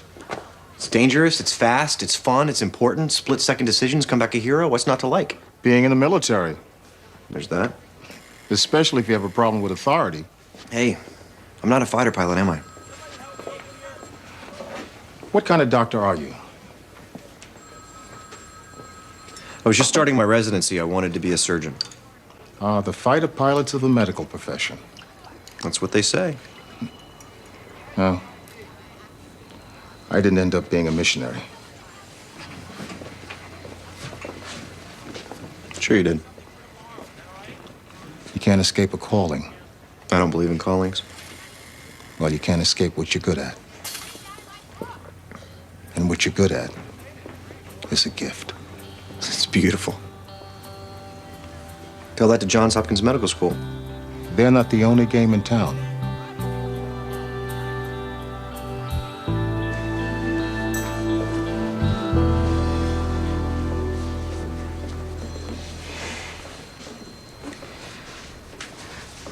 I'd rather stay with Maxine. Okay, that's a hurdle we'll just have to overcome. What do you get out of this?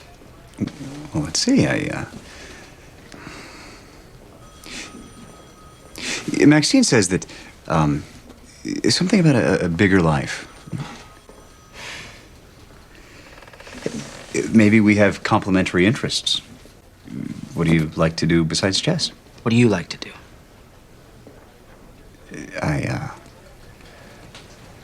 My job? All right. In the desperate hope that you people have some kind of secret language you can't speak in front of women, this is what I'm going to do. I'm going to get a cup of coffee. Wait, am I just alone? No.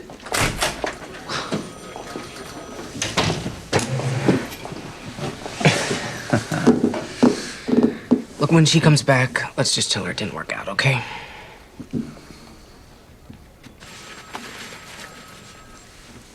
Look, Eric, this is strange for me, too. I've never had a foster kid before. Frankly, I've never had the nerve to take that step. I mean, how can I instruct foster families if I suck at it myself? On the other hand, how can I encourage people to do it if I've never had the guts to try? So what? I'm a test drive? Would that work for you? Sort of a temporary thing? You know, a test drive. Yeah, look, it would give me a dry run of being a foster parent, and it would give Maxine off my back. She can't say we didn't try it. Exactly. Yeah, and if she thinks I'm so perfect to raise you and it doesn't work out, then she'll stop trying to farm you out. You're brilliant. And I can visit the Grays? Anytime. Maybe we could eat there tonight? I'm there.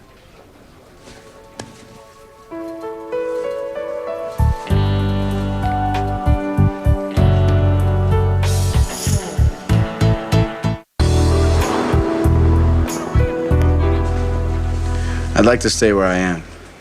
At Tate. Is it fair to say it's because of Coach Dawson? Well, yeah. He gets me. I like playing for him. I don't care about a winning team as much as my dad does. Thank you, Your Honor. But you do want to go to college? I guess. Ian, what DCF is trying to prove is that your parents are abusive or neglectful. Well, I don't want to change schools. Changing schools is not abuse. And I wouldn't mind having a girlfriend. Well, your father testified that he would like you to have a girlfriend. It's Coach Dawson who objects. Yeah. Yeah, that's true.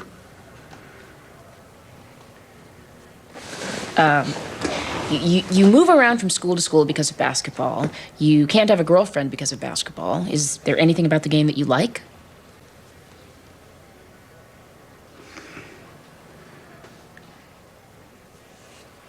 Okay, you may sit down. Your Honor. Your Honor. Wow. I don't know where to start. I could start with Mr. and Mrs. Popovici, who, in their pursuit of the American dream, seem to be treating their son like a racehorse. Or with Coach Dawson, who has reduced the boy to a bullet point on a resume. Or I could start with AAG James, who somehow was talked out of his legitimately busy schedule and into one of the most paltry excuses for a neglect case that I have ever seen. Or I could start with Ian, whose idea of abuse is being forced to play a game he's not all that crazy about. Your Honor. All right, Miss Fallon, I'll start with you, because you are where it all begins, at DCF. You are a bad social worker. The bond between a parent and a child is not a fragile thing. It's what we call the silver cord. It's silver, Miss Fallon. It's not paper. It's not string. Children and parents alike are profoundly affected when it is severed. Now, this case is a no-brainer. Ian is simply an average, misguided teenager in a less than perfect home. But next time, Miss Fallon, you may find yourself snatching a baby out of the arms of a woman whose house is not as clean as you might like, or who has installed her car seat improperly. Now, we hear far too much about the indifferent, overworked social workers and not nearly enough about the zealous, ambitious, and sensitive ones. And in my opinion, they pose an equal, if not greater, danger. So, DCF has failed to provide sufficient evidence that Ian Popovici has been abused or neglected. I am dismissing the neglect petition. Mr. and Mrs. Popovici, I urge you to leave Ian at the school of his choice and trust that his talent will get him noticed wherever he is. Ian, go home and count your blessings. That's all.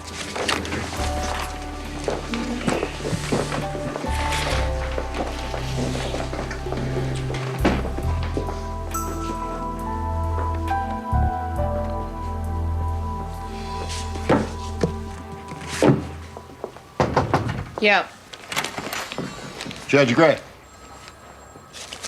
Detective Waith. Hope you're here to tell me you caught the vandals. We think so. You recognize this? Yeah. It's one of our photo albums. Can you give us a moment, buddy? No, that's all right. This is my court services officer, Bruce Van Exel. We picked up a repeat offender, a kid named Ronnie Thayer. Name mean anything to you? You might want to check your records. He had this, so he's probably your vandal. And here's what concerns us.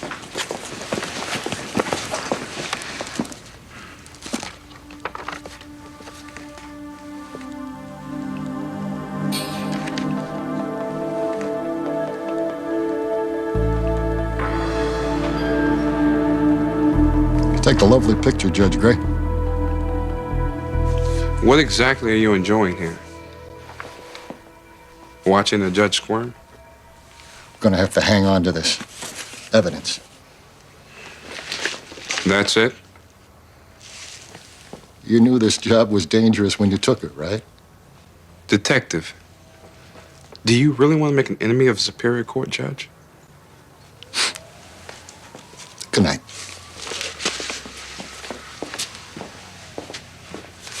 Charming guy.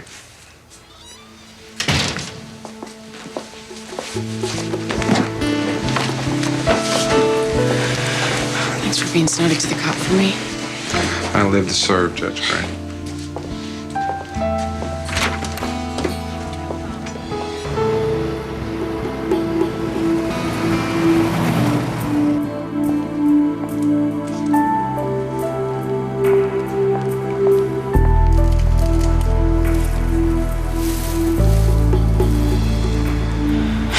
Get a grip. I've got a grip now.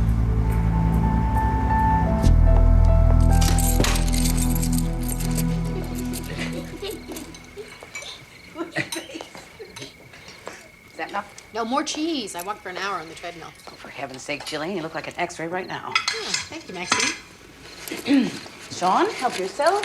Everyone, no waiting on lasagna night. What about Amy? No exceptions. By default, because he didn't. All right. You know what? Maybe I'm just gonna go to my room. Though I don't have a room You here. don't have a room here anymore. Isn't it the sewing room now?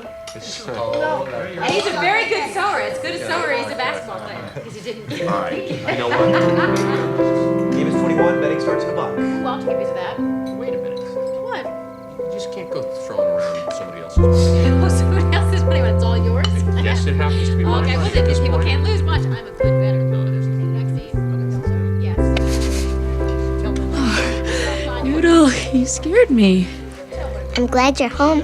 Yes, I play basketball. Me too. By default. Maybe I'm just gonna go to my room. Though I don't have a room here. Mom's home. Now we can all relax. Before the day was dark, before the dark, there was something else. Another flame, another spark. Ooh, and before the light turned dark, it was fading through, was silver and blue.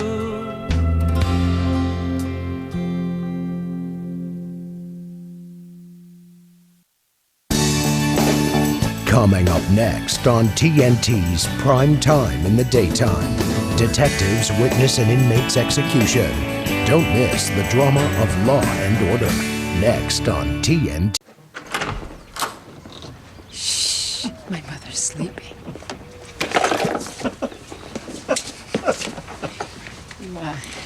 You didn't have to walk me all the way in. Oh, listen, when I sneak a girl home at the crack of dawn, she gets door-to-door service. You're enjoying this. Yes, I am. Oh, I had a wonderful evening, Amy. I know. Big slut.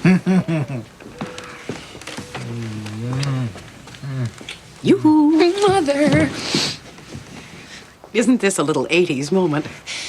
Mom, you remember. Barry, Mom, Barry. Take a breath, dear. You know, when Amy was first home from college, she was always tiptoeing in with a friend at dawn. Well, Barry was just stopping by for breakfast. They were always just stopping by for breakfast. Well. Yes. Well. Oh, I really have to be going. Oh, did I miss breakfast? It's later than I thought, and I... You're really much too old to be pretending to come by for breakfast. That's it. I'll call. Okay. Have a good day. Bye.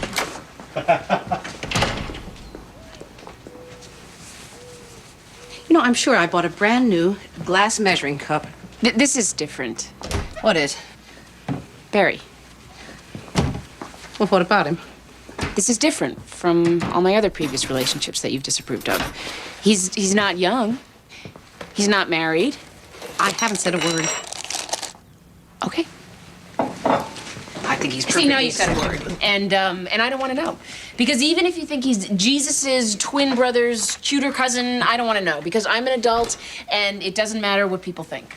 Fine. But you like him, right? I hate all my clothes. She spent yesterday afternoon with Chanel. This is so last month. Yeah, well, you better get used to it, because it's last month, it's this month, and it is many months to come. Grandma, look. Your boyfriend's in the paper. Lauren, women my age don't have boyfriends. We have suitors. And my ex-suitor is in China doing whatever the Mandarin term is for gallivanting. Nuh-uh. He's right there. She's right. Here he is.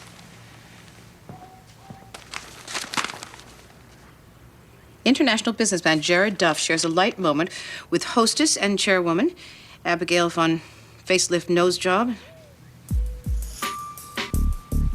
Recycle that. I'll shred it first. Better.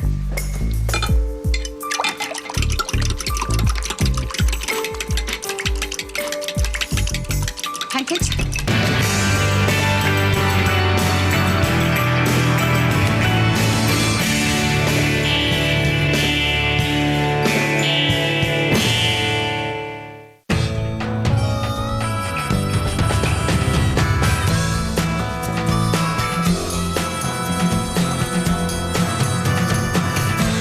Ariadne, it's not that I resent your independence.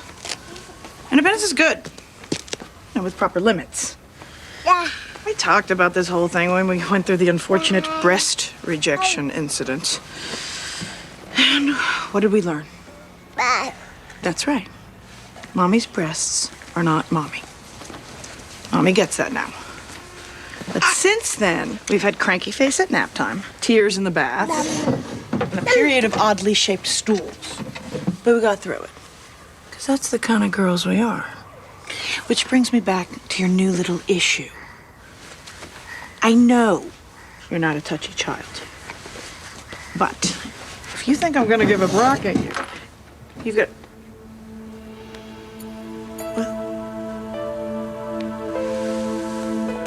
Gracie, just there. In the bathroom? Did you lock the door? I thought I did, but obviously I didn't. Were you fully clothed? Mostly. Mostly? How much is mostly? Judge Gray. I'm just trying to get a clear picture. No. No, I can't get a clear picture, or no, you were not fully clothed. Judge Gray. Bruce. Hey, Donna. You all right? Fine. Fine. Yeah, Ariadne and I are dealing with some stuff. Beyond that, nothing. At all. With Kyle. With Kyle? We're fine. No problem. Well, good. Yes! Good. Everything's good. I'm just gonna go get some coffee. Yeah.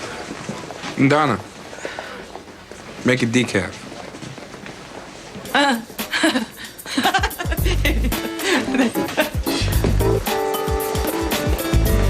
I don't want to know.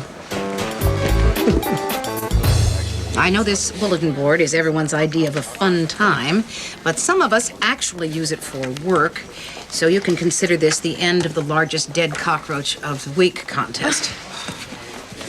Would you kindly flush the contestants? Do you, have no sense of humor? That's correct. I'm a human fun-sucking vacuum. He's back! Yes, I've seen that. Excuse me, won't you? Oh, I know what's coming next.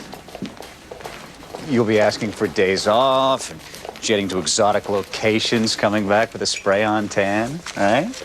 Like you never left the room, huh? Thank you for that tawdry little novella. Now, if you don't mind, I'm in the middle of something. Anything I can help with? Nope. What are you in the middle of? I am in the middle of being alone. And so, in fact, you can help me by leaving.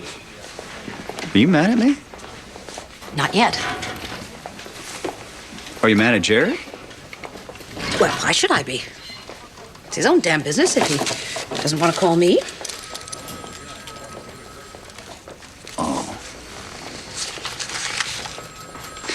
You know, you and I haven't been out for sushi in like forever, and they just keep sending me credit cards. I'm looking through. Thank you, though. Please leave the door slightly ajar.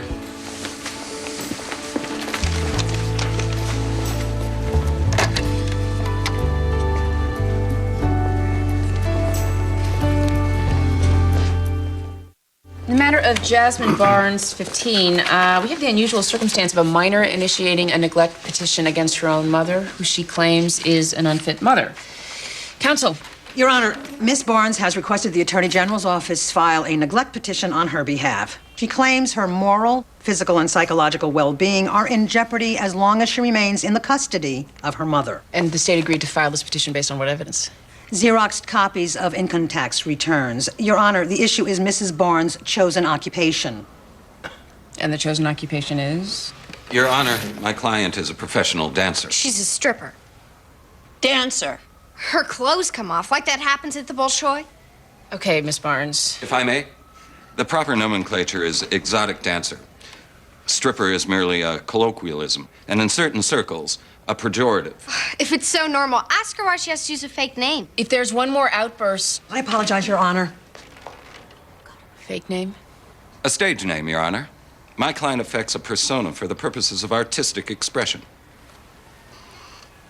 And that stage name would be... Busty Rhymes.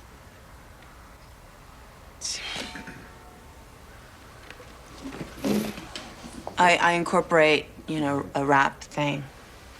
Your Honor, Jasmine Barnes is a born-again Christian and as such feels that living with a mother who has chosen this kind of life is detrimental to her faith and her general well-being. Romans 12, first verse. And now shall present your bodies a living and holy sacrifice, acceptable to God. Okay, Miss Barnes. And do not be conformed to this world, but be transformed. Just stop her. Jasmine. Thank you. Okay, well, I will review all evidence, including biblical, and Mr. Van Axel will tell us what time we are back to hear evidence. 3:30. 3:30. You know what's wrong with sex?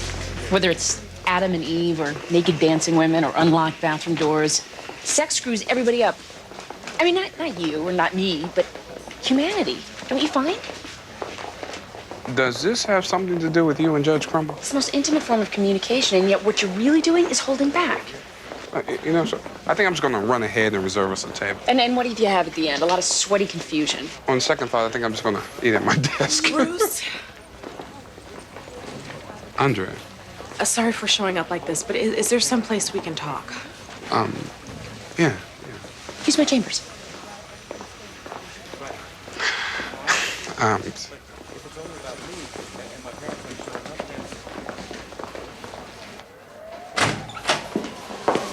He says he's gonna file a complaint. He's gonna take Gracie away from me again. He can't do that. That's ridiculous. No, it isn't. Not with my history. Andrea, you hire a lawyer.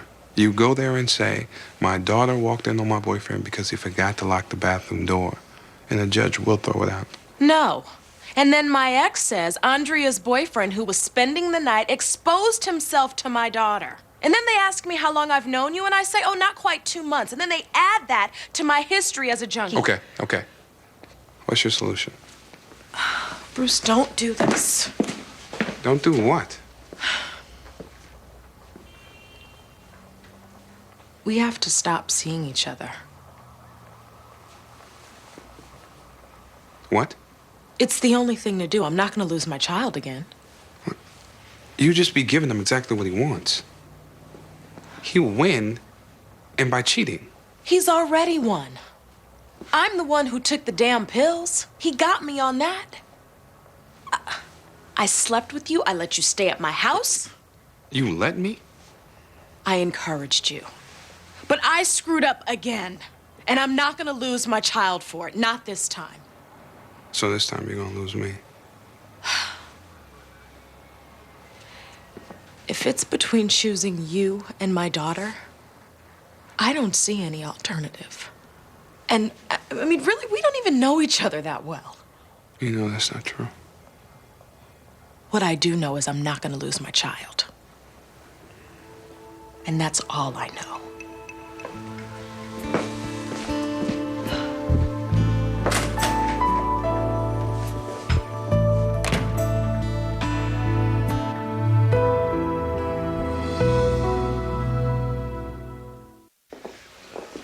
Okay, talk to me.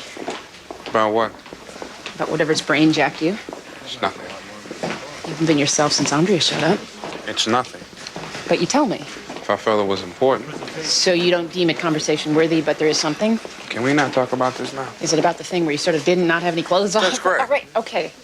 But I'm serious. There are times when our job descriptions, when what we do every day, they all go away. There are times when I'm just here. If you need me. Thank you. You're welcome. So you're still not going to tell me? That's right. And how long have you been dancing? Basically all of my life. I performed the Nutcracker at the Civic when I was 9. I got a scholarship to Northwestern, but I left to try Broadway. They had me back for a chorus line 3 times. I think she meant dancing. Oh. A couple years off and on. And your current place of employment? Your Honor, we don't see that that's entirely relevant. It would help give me a sense of the life we're here to evaluate. The Lusty Pelican, Smitten Kitten, Pink Ladies, all on your lap. I've bounced around a lot. Right now I'm over at Girls, Girls, Girls, Girls. It's a real clean place, Your Honor. You know, no touching. It's a smoke-free establishment, nothing untoward at all. I mean, except the nudity, of course. Which is under state guidelines. I see. But what I don't see is this. Why not waitress? Work in a bank, sell real estate. I could, and I have. But to be honest, Your Honor, I feel that with dancing, I'm exploiting my only real marketable skill. So you're saying all you really know how to do is take your clothes off? Duh. Miss Barnes? That's not what I'm saying. Well, that's kind of how it looks. It's the only thing I could do that pays good money, okay? And don't I have a right to want to make good money like everybody else in America? I mean, don't I have that right? Fine, she has a right. I have a right to want someone else as a mother. I am your mother. A piece of paper is not going to change that. They can take me away from you. Ask her if you don't believe me. You want to live with some creepy foster family? Is that what you want to do? You'd rather live with some total strangers? At least they would keep their clothes on. How do you know? Okay. I think that's more than enough for today. There you are. Busy? Very. Good. Walk with me. Talk with me. I have been thinking. Gee, I already don't like it. I think it's about time we made a few headlines of our own. Flashy headlines. The regular diet of infanticide and sexual abuse is too low-key for your taste? What would you say to a black tie event? Casino night. Upstairs in the cafeteria, which I could rent as a private citizen in case you're worried about any ethical murkiness. Plus, it'll give us room for the tables and the dance floor. Sean, if you need a weekend in Atlantic City, just buy yourself a ticket and go. I'm trying to present a serious idea here. Let me know when you get to it. Picture it, Maxine. A high-profile, glitzy, sexy fundraiser. Okay, but in order to do that, wouldn't we have to have, I don't know, a fund? We have one. The Sean Potter Scholarship Fund. A scholarship named after you? My grandfather, actually. We pick an inner-city kid who most exemplifies the values that Potters hold dear. Beer and ice hockey? Overcoming obstacles which seem insurmountable. Like this conversation. Did I mention I'm busy? Oh, look, we'll invite all the dignitaries. I'll even get Roland to show up. The governor? Now you've moved from dreaming to delusional. I've got some strings I can pull. I went to Amherst with his son. Think of the press coverage we'll get. Why do we need press coverage? It's not like we have to drum up any more business. Yeah, look, if we do a good deed and raise a little money for some underprivileged kids and we happen to get a little ink in the process, how is that a bad thing? Sean, what is this about? I want Jerry Duff to see you in the paper. In your best makeup and a nice black velvet something with maybe a touch of the cubic C's and a plunging neckline. And why do you want that? I don't know. Will you let me have it? If you have your little shindig, my cubic Z's and I will show up, and if I have to end up on the society page with the governor, I will not protest. Good. I'll call the caterer. the hell is going to pay for a caterer? Could you just have him return my call? Bruce Van Exel. My cell is 555-0117. As soon as possible. Thank you.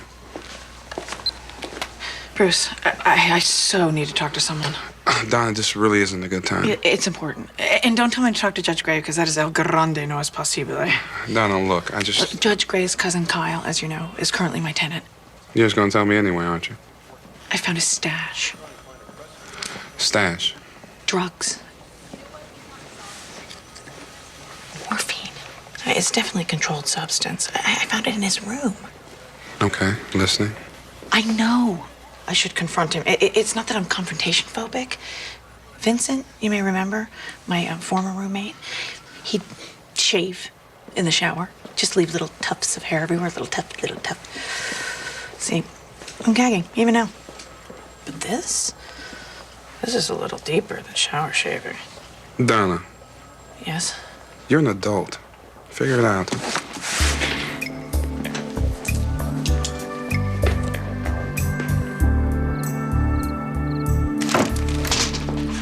Chanel has a new outfit every day almost. Well, Chanel's mother drinks. Drinks what? Stuff that makes her spend indiscriminately on everything but quality time. A trip to the mall would help my self-esteem. Lauren, you're a gray woman. We're complicated. We don't rely on a shallow exterior to validate our self-image. I'd rather be hip than complicated. Wait till you see what I got at Bloomingdale's. I want to see. Impeccable timing, Mother. What's all that for? Casino night. I can't just throw on any old rag to rub elbows with big shots. There's a good chance that the governor will be there, and you are invited. I want to go. Well, of course, honey. You're invited, too. I even got you something to wear. Now this rocks. Mom, what is all this about? Sean Potter wants to throw a glitzy fundraiser. If it's important to him, I don't mind getting all dolled up and playing a little blackjack. And if we happen to get some ink on it, I don't see how that's a bad thing. Oh. Oh, what? Grandma's gonna have her picture in the paper along with Hartford High Society, where it might just happen to be seen by a recently repatriated millionaire. Oh, Amy, you really think I'm that petty? Oh, no, Mom. I think there was absolutely nothing in your closet good enough for Sean Potter's casino night. What's petty? Small-minded, which I am not. But if I were, would I be getting more satisfaction out of basic black with sparkles or more than Oriental Splendor? Basic black. Oriental Splendor. Well, you two are a big help. Mom, wouldn't it be easier just to call him? I don't know what you're talking about. Certainly would be cheaper.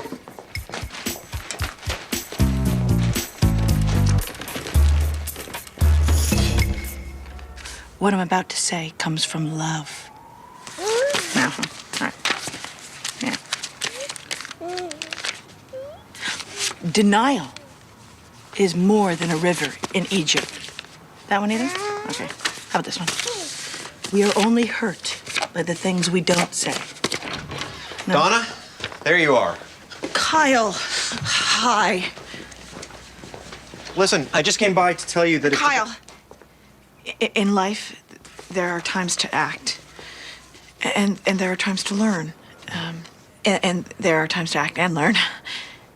Then there are times. Kyle, if we don't hurry, we're gonna miss the previews. Donna, I'd like you to meet Chloe.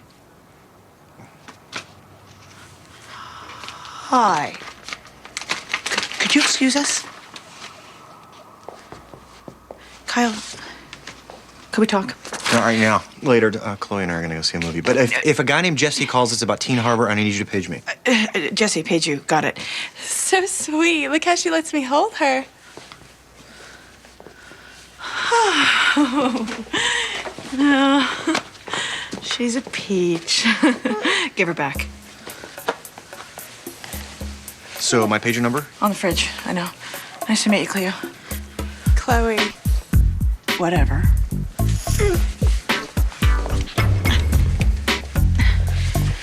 Okay. So I folded. Things will be different tomorrow.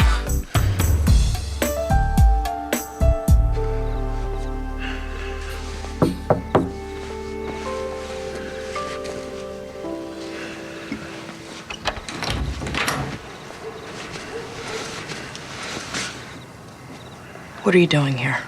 I just want to talk. Well, I don't. So that's it? It's just over. You're never going to speak to me again. Well, that's what my attorney has advised.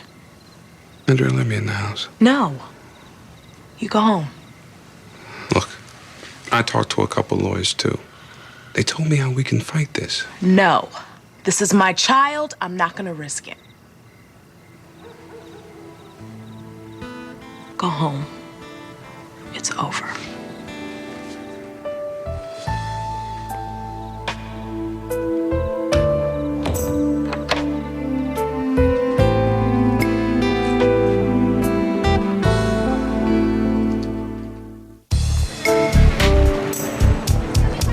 I was born again on June 30th. I got down on my knees in the bathroom of the Red Truck Diner and I said the sinner's prayer. It was 3:49 p.m. And so as of, let's say, June 30th at 3:48 p.m., you had no problem with your mother's choice of profession. Well, I didn't really think about it until then. I mean, I liked that she didn't get home until midnight, but that was just because she didn't know I had guys over. So up until June 30th. Your Honor, the date is not an issue. Excuse me, Miss Kendall, but I will decide what is and isn't an issue. Of course, Your Honor.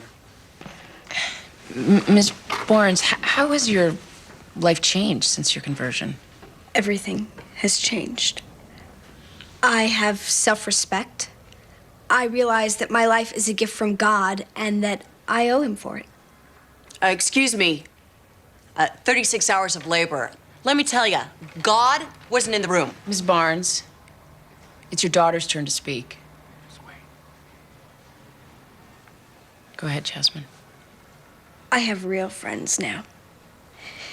You know, people who aren't just into partying or like they're only hanging out with you because they know where your mom hides the Xanax. And what are your new friends into? Grades and the future. You know, where they're going to college and what they want to do with their lives. And their parents are doctors and lawyers and stuff. And they ask me what my mother does for a living. I actually told this one guy that my mother was dead. But that felt horrible, and I really don't want to lie. Well, let's say I find in favor of the neglect petition. What do you think is going to happen then? I guess you'd have to give me to someone else. A better family, someone with good values. That would mean leaving your mom. So? If she really cared about me, she'd get a different job.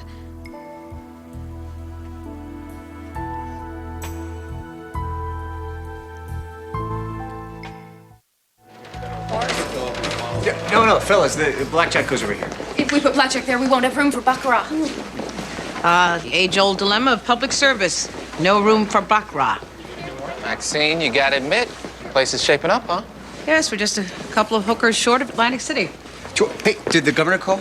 Not since 11 minutes ago when you last asked. Call him. No, we play it just like this. No show. You watch. This is purely academic, but just what makes you so sure? He owes me. Governor Rowland?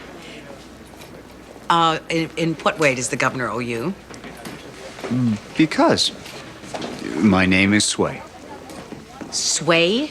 Yeah, close election, urban vote, I endorse, people listen. Sway. Enough said. He'll be here. Cool, craps wheel. Kimberly, craps doesn't have a wheel. It's a game involving dice and therefore probability. It's the game of chance.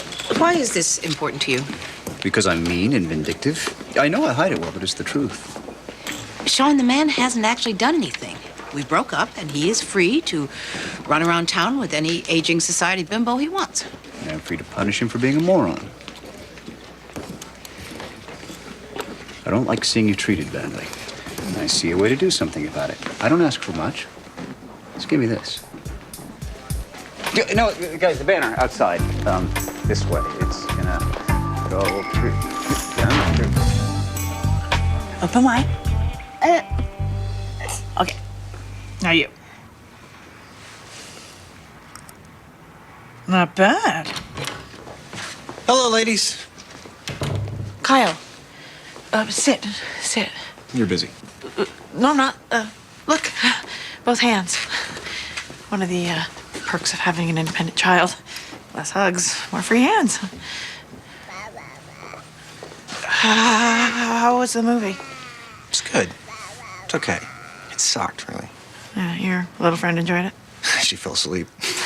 Probably malnutrition. Listen, I was hoping we'd get a chance to speak last night. Donna, Yes, Kyle? Ariadne's putting spinach in her ear. Whoopsie. Anyhow, I was hoping we could chat, and then you showed up at the band. Chloe. I know. The one who looks like Cameron Diaz. Of course, all your friends look like Cameron Diaz. Why is that, do you think? Oh, you're not getting like a metallic taste in your mouth, are you? Because that could mean you're losing it.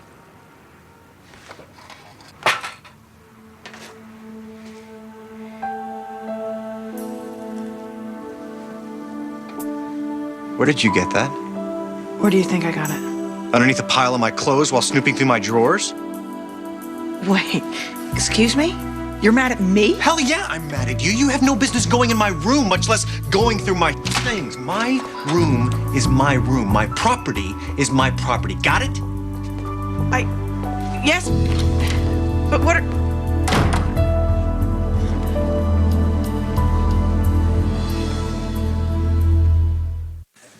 Okay. As I understand it, Jasmine Barnes is asking me to rule in favor of the neglect petition, which means I would remove her from her mother's custody and place her in the foster care system.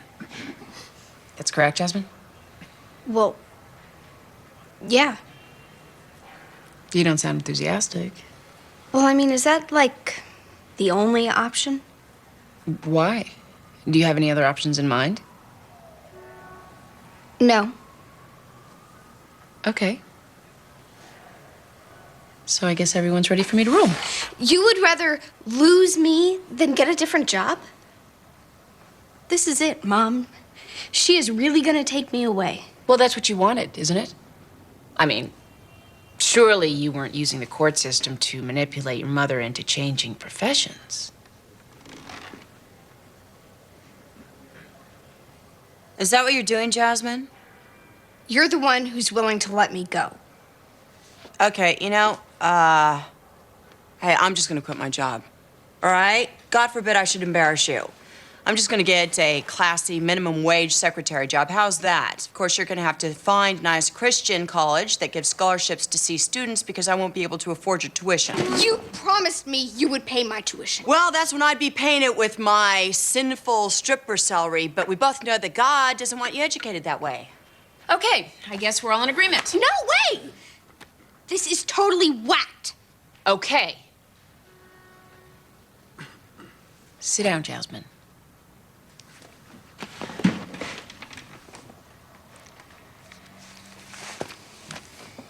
Your mother is not neglecting you. She's feeding you. She's putting a roof over your head. She's saving money for your college education. Her career is protected under the Constitution, and she has a God-given right to embarrass you in any way that is legal. Think of it as character building, and be happy that I'm not holding you in contempt for using the court system to manipulate your mother into working at Home Depot. I'm denying the neglect petition, and we're done here.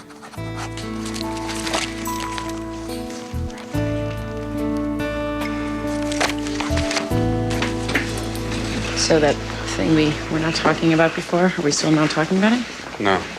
No, we are not. Are we moving toward a time when we might be talking about it? Excuse me. Excuse me. Are you Bruce Van Exel? Yes. I'm David Solomon. I got your message. My message was to return my call 2 days ago. Just happened to be in the building.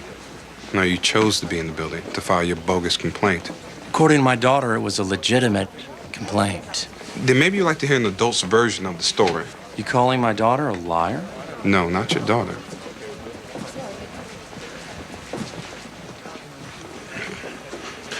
I can explain what happened. I'm sure you can rationalize what happened. Why don't we all go into my chambers? Why don't you? Well, whatever's going on here. It's none of your business.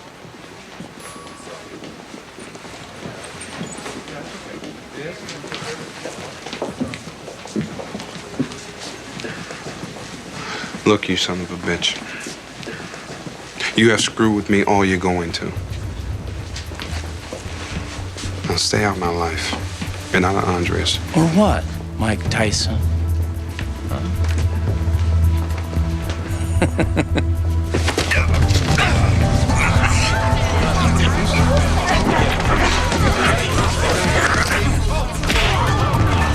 Hey, break it up. Come on, guys. Back off. Come on. Relax. You all right, sir? All right, everybody. It's all over. Go back to your business. Come on, folks. Break it up. Keep moving. Go. It's over.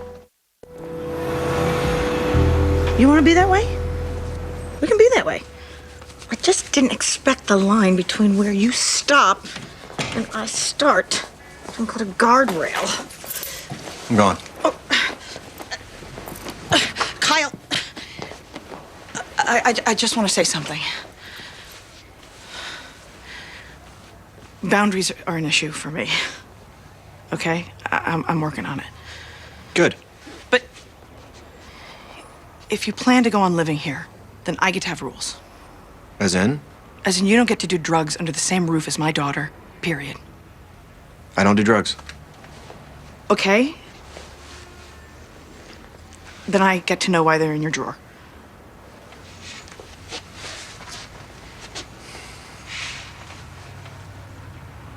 I took them. Meaning you stole them? Yes, and when I stole them, I planned on using them. I planned on using them that night. I planned on getting very, very high, but I didn't. I chose not to.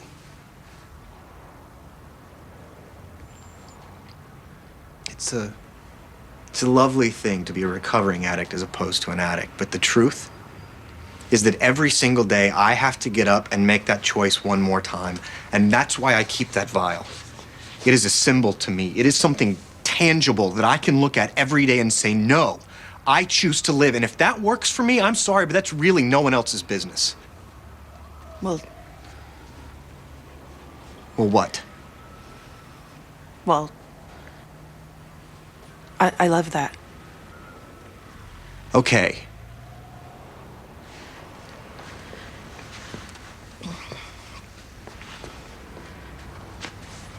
How about we make a deal? You can keep your vial if you do two things for me. Never use it. Daily. And go out with one woman who doesn't look like Cameron Diaz. Donna. Yes?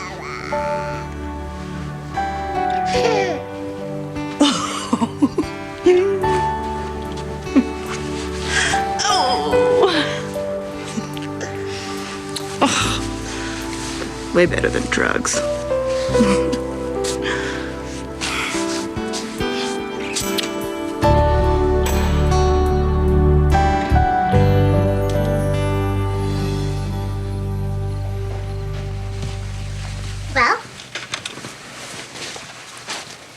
Well. Where's Mom? I want her to see. She's meeting us. Oh. Good. Because now the big question, makeup. Well, I think you're just right the way you are. Would you like to put that in your hair? Right there. And you want to wear your scarf off the shoulders. And a little blush. Blush brush. Voila. Cool. Way. You look pretty too, Grandma. I do. Don't I? Do boys do this? Do what, sweetheart? Get all twisted up in their stomach, worrying they don't look good enough? Yes and no. Men look in the mirror just as much as we do, but they always conclude they look great. How about a little lip gloss? Lip gloss.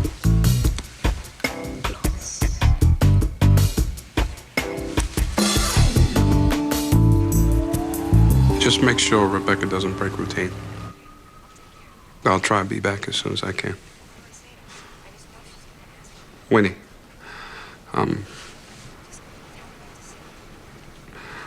tell her that her daddy loves her. Yeah, you too.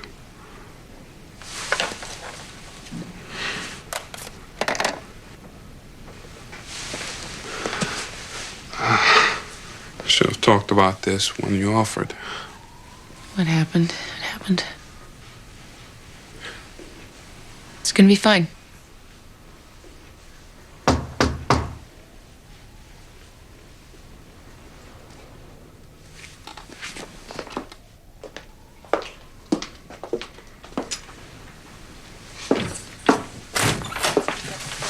We have a warrant, Your Honor.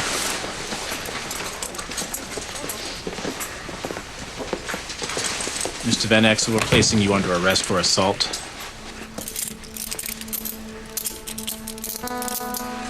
You have the right to remain silent. You have the right to an attorney. Is this absolutely necessary? This man is my CSO. This man is the finest man I know. Anything you say can and will be used against you in a court of law. If you cannot afford an attorney, one will be appointed to you. Do you understand?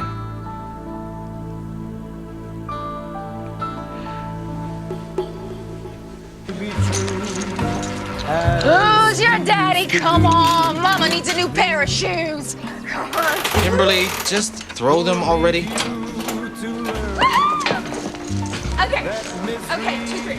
All right. Can't believe the governor blew me off. Oh, I'm just sorry the Sean Potter Scholarship Fund isn't going to see the light of day. Yeah, we can always throw a fundraiser. I'm just sorry I didn't get your picture in the paper to torture Jared Duff. Well, that's your little campaign. I'm not thinking about Jared Duff. Uh-huh. Wore the heels for me, did you?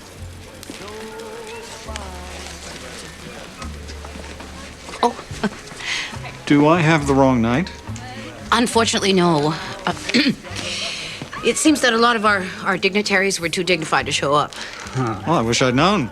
I could have brought the governor with me. I had breakfast with him this morning. I so don't need to hear that. Sean knows his son. No, I don't. I said we went to the same school at the same time. I never said that I actually knew him. Where's my date? Didn't she call you?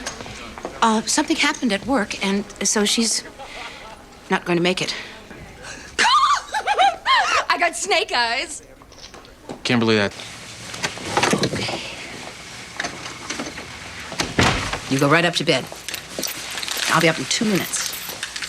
Okay.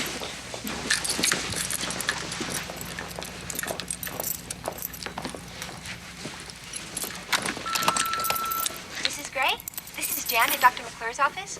Just reminding you that Percy is due for his heart rhythm shot, so give us a call so we can set up an appointment. Thanks so much.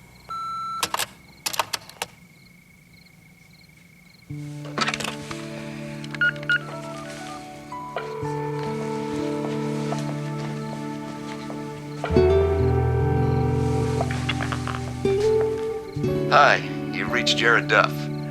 I'm sorry I'm not available to take your call right now. Please leave a message, and I'll return your call.